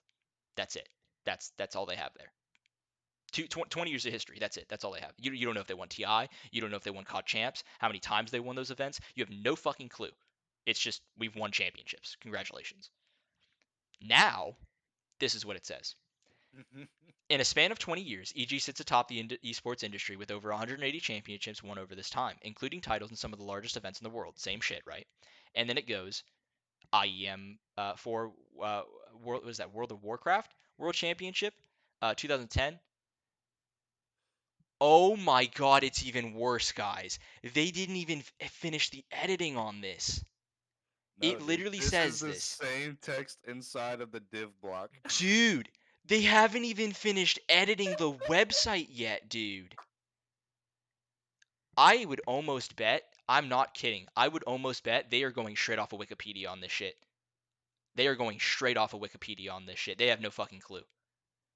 Oh my god, dude. Dude, and the text is like Dude, also navy blue, so you can't read any of this. Oh, bro, I'm this is capturing this shit right absurd. now. This is absurd, man. This is what I'm talking about when they say they don't care, man. They don't care. They don't get it. Like, oh my word. It's navy blue for you? Yeah, Like all the events? like the like the Are they little editing this text. in real time right now? I just refreshed. Oh my, holy shit, are they? I don't know. I mean, I see it in Oh white, my but god, hold on. I still see the same No, thing. dude, my shit's in black, straight up. Like the That's little so bullet weird. points, the little bullet points are in Really? like black. Yep. Everything for me is white. That's so strange. But that's the only part that's black is But the dude, they bullet didn't even points. change the editing on it, man. This is some text inside of a div. Are you Block. fucking kidding me with This that is shit? this is some text Oh inside of a my div block. lord, dude. This org is a shit show, man. Oh my. This org is a shit show. I mean, you can't write this shit up. Literally, also there was somebody else pointed this out. I think it was for the major qualifier. They literally there was a you know how EG on their Twitter does those posts where it's like, hey, we lost 1-0 and it's like the graphic 1-0. Here's the two team names, whatever, right? Right. Yeah. Here's the Yeah. Yeah. tournament. Yeah. They had the wrong tournament name. They had CCT listed as the event, and it was the major fucking qualifier. Oh my god. Somebody pointed it out on Twitter, and I couldn't believe my eyes. It was worse than I was like, how have they fucked this bad? Like, do you not care this much, really? Guys, it's for the fucking major. Like, Holy shit. I'm about to they tweet don't this even have right now on images for this podcast. 2000 to 2019 period. They don't even have images of like the old like winning TI and all this stuff that you could literally just pull up off the internet. It takes you 2 seconds to find. If you literally search up EG wins Dota 2 TI, I posted it on my fucking Twitter. EG wins TI, it comes up as one of the first images. You could look up like EG wins COD champs, it comes up as one of the images. Like they don't even have those images, man. They don't even have those images. It's all just the new shit. They don't give a fuck about the old shit, man. This is This unreal, man. this is so fucking funny. I'm not even lying to you. I can't believe. Listen. I understand it sounds like the most selfish like thing in the world. I guarantee you they changed this shit because I pointed it out. I fucking guarantee it. There is no way they noticed this. There is no way they noticed this. I'm. Oh my lord. How has nobody noticed this? This is a shit show. This is a joke. This org is a joke. Um. Wow. Wow, that was a gold mine. I didn't even realize that was going to be the case when I looked it up. I was looking it up for reference, and we just found a gold mine. That's insane. That's so funny. I can't believe it. Have they fucked up anything else? I don't think so. I think that's it. They're obviously not going to fuck up any of the new shit. Just the old shit. Just the shit we don't care about at all. At all. Wow. Wow. Wow. Wow. At least I'm they. tweeting this right now. This is mental. This is insane. I'm probably if we can find a way to clip this after I've like posted this video, we Yeah, need to straight up. clip this section of the fucking Oh my episode and god. just post it. It'll be the best thing ever. But anyways, I'll I'm, add I'm Ed, about I'm about I'll to at I'm Thorin, about I'll to at Richard, I'll at everybody. This is insane. But I'm about to tweet it out right now. yeah, yeah. Um, but yeah, we'll definitely have to put the clip of the episode. Anyways, sorry, I got so sidetracked by this because it's just unreal to me that you can be This this is such a incompetent. find. I can't believe this is this incompetent. It's insane. They don't care, guys. They don't care. Stop it with they care. They don't care. They don't. This is proof. I mean, there's just how much more evidence do you need? How much more evidence do you fucking need that they don't care? Oh my god, this is hilarious. Um, yeah, I mean, look, I can go on and on and on and on and on about this organization and the shit show that it's been and how I pray to God it gets better, but I just don't know. I kind of want to refresh just to see if they're like editing this I in have real been, but time. it hasn't really changed, honestly. No. It's been the same for me. Although I'm shocked that yours is black text and mine still is white. Yeah. Um, but yeah, I mean, look, it's a shit show. This isn't the EG that I wanted to support. Um, I wanted to support the team that was the best in everything they competed in. That they competed in. The org that just brought in all the best talents that everyone wanted to be a part of. Listen, I'm telling you guys right now, like I was gonna keep it a secret, but I'm just gonna say, like, it's not even that big a deal. The I'm gonna change the background of this podcast. I have the new logo. I'm going back to the old logo. I don't give a shit. Like Yeah. Fuck I it. I'm not that it means anything, but I just I'm tired of being like lied to that they care when they just don't. They just don't. I just feel like we're getting treated like shit as fans. The players, at least for the CSGO division, are getting treated like shit. Um, I don't, listen, Vorborg, I respect it, but like, um, you, uh, I respect you a lot, but I just when you have this much evidence, and there's more to come. I presume Thorn will find it, Richard will find it, they will They find this always do. stuff, They always do. and it'll come out. And just wait until they come out with the Danny shit. I am praying so hard that No, it's it's gonna be that bad, it's dude. that it's not as bad as what I think it's going to be, because what Thorn has implied is it's bad.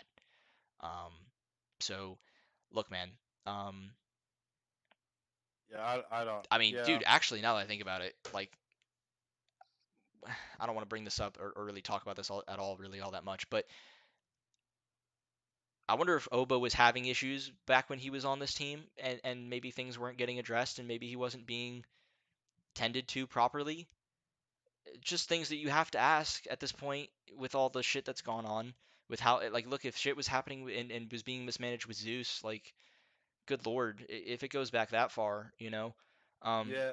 To be fair, I think Obo had his own stuff no, no, no, but prior that's to. but that's what I'm saying. Like, did they know But I about this mean, and not try, like, to right? help? Not try to at least you help. know Yeah. and look, again, like I've said, I mean, I could talk about this team and this shit show, and we've been rambling this whole fucking episode, but I um know timestamps are gonna be a fucking horrible thing if you even honest want to to God, try I'm it. not But even going to do them. I don't yeah, think I will for this section. I'm not going to do them, I but wouldn't what I fucking will want do to. is hope, and I want to start doing this regularly, is I want to start, if we, when there's clips of like either you or me talking about something that are like really interesting, or like something that we can like take clips, and post them Yeah, similar, yeah. you know what I mean, and I just was kind actually of gonna that do way. that. Yeah. Yeah, like I think that would be a cool idea. It promotes a little bit more. Right, But exactly. And that way somebody can get, oh, I've heard this clip and it was really interesting. yeah, We're talking marketing. This is like a fucking meeting with me and Current, but we're it just doing is. it live on the podcast. Hey, it's 'Cause fine. listen, it's 1:10 in the morning. This is what we do. Hey, Um, somebody's got to talk about this shit. exactly. Yeah, exactly. Somebody's got to talk about this shit. Um, But but I do no, want to like, say so. Okay, I do want to say this. yeah, Um, I and I need to think I can screenshot speak this for. before it goes away. Yeah, I think I can speak for both you and I that even though all this shitstorm, everything's happening, and we're talking about changes that we still, we love and support these guys, especially the players, mainly the players specifically, right? Like we've talked this whole time about how we think Warburg is just, that was finally the diamond in the fucking coal pile, basically. I didn't even fucking say that right, but Warburg was just such a good find. Picking up Adi was and keeping him was such a good thing, and we love these guys and we want them to do well, and I I just don't see what the next steps are. I don't even feel confident in saying that management knows what the next steps are, right? But I don't know. In my world, in my theory craft, I'm thinking You dissolve EG White, maybe keep Viz and Momo, move Stan to coaching on Black, keep Rush, pick up stamina for Walko, move George to the main roster, Hext down, and promote, and not promote, but move Momo and Viz on Black. Is that 6 people on Black then? They move up, one replace, one down.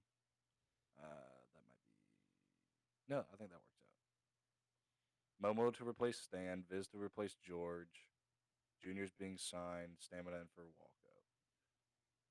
Yep. And honestly, if I'm sure that this team is going to play EPO, right? I don't think we're going to see changes in 3 days. I don't expect that. I'm sure the roster lock even happened already. So, but I would not be surprised to see something happen after EPO because I don't even know what's after EPO. Yeah.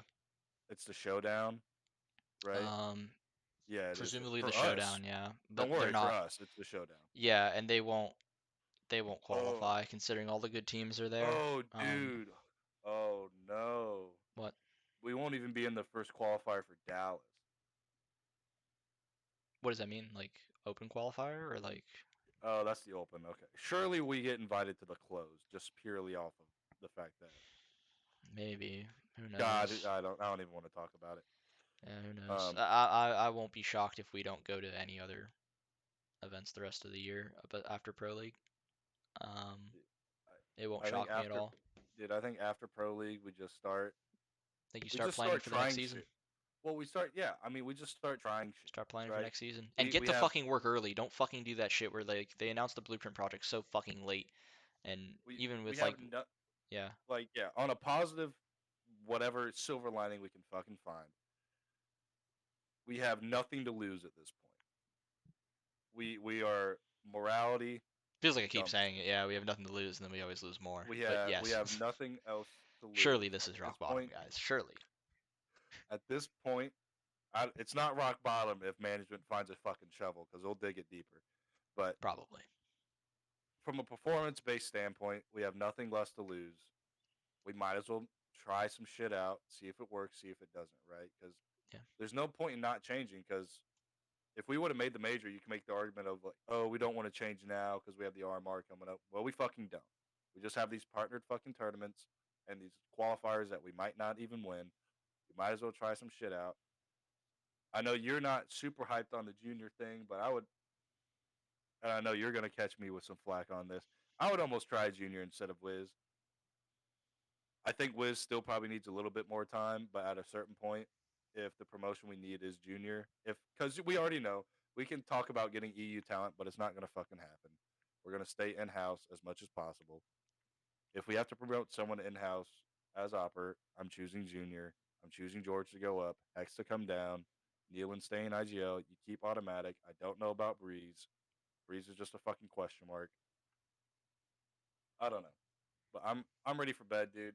yeah, no, This I'm with you. this is I'm gonna this I'm gonna is finish editing. this is this has been such a fucking stressful time.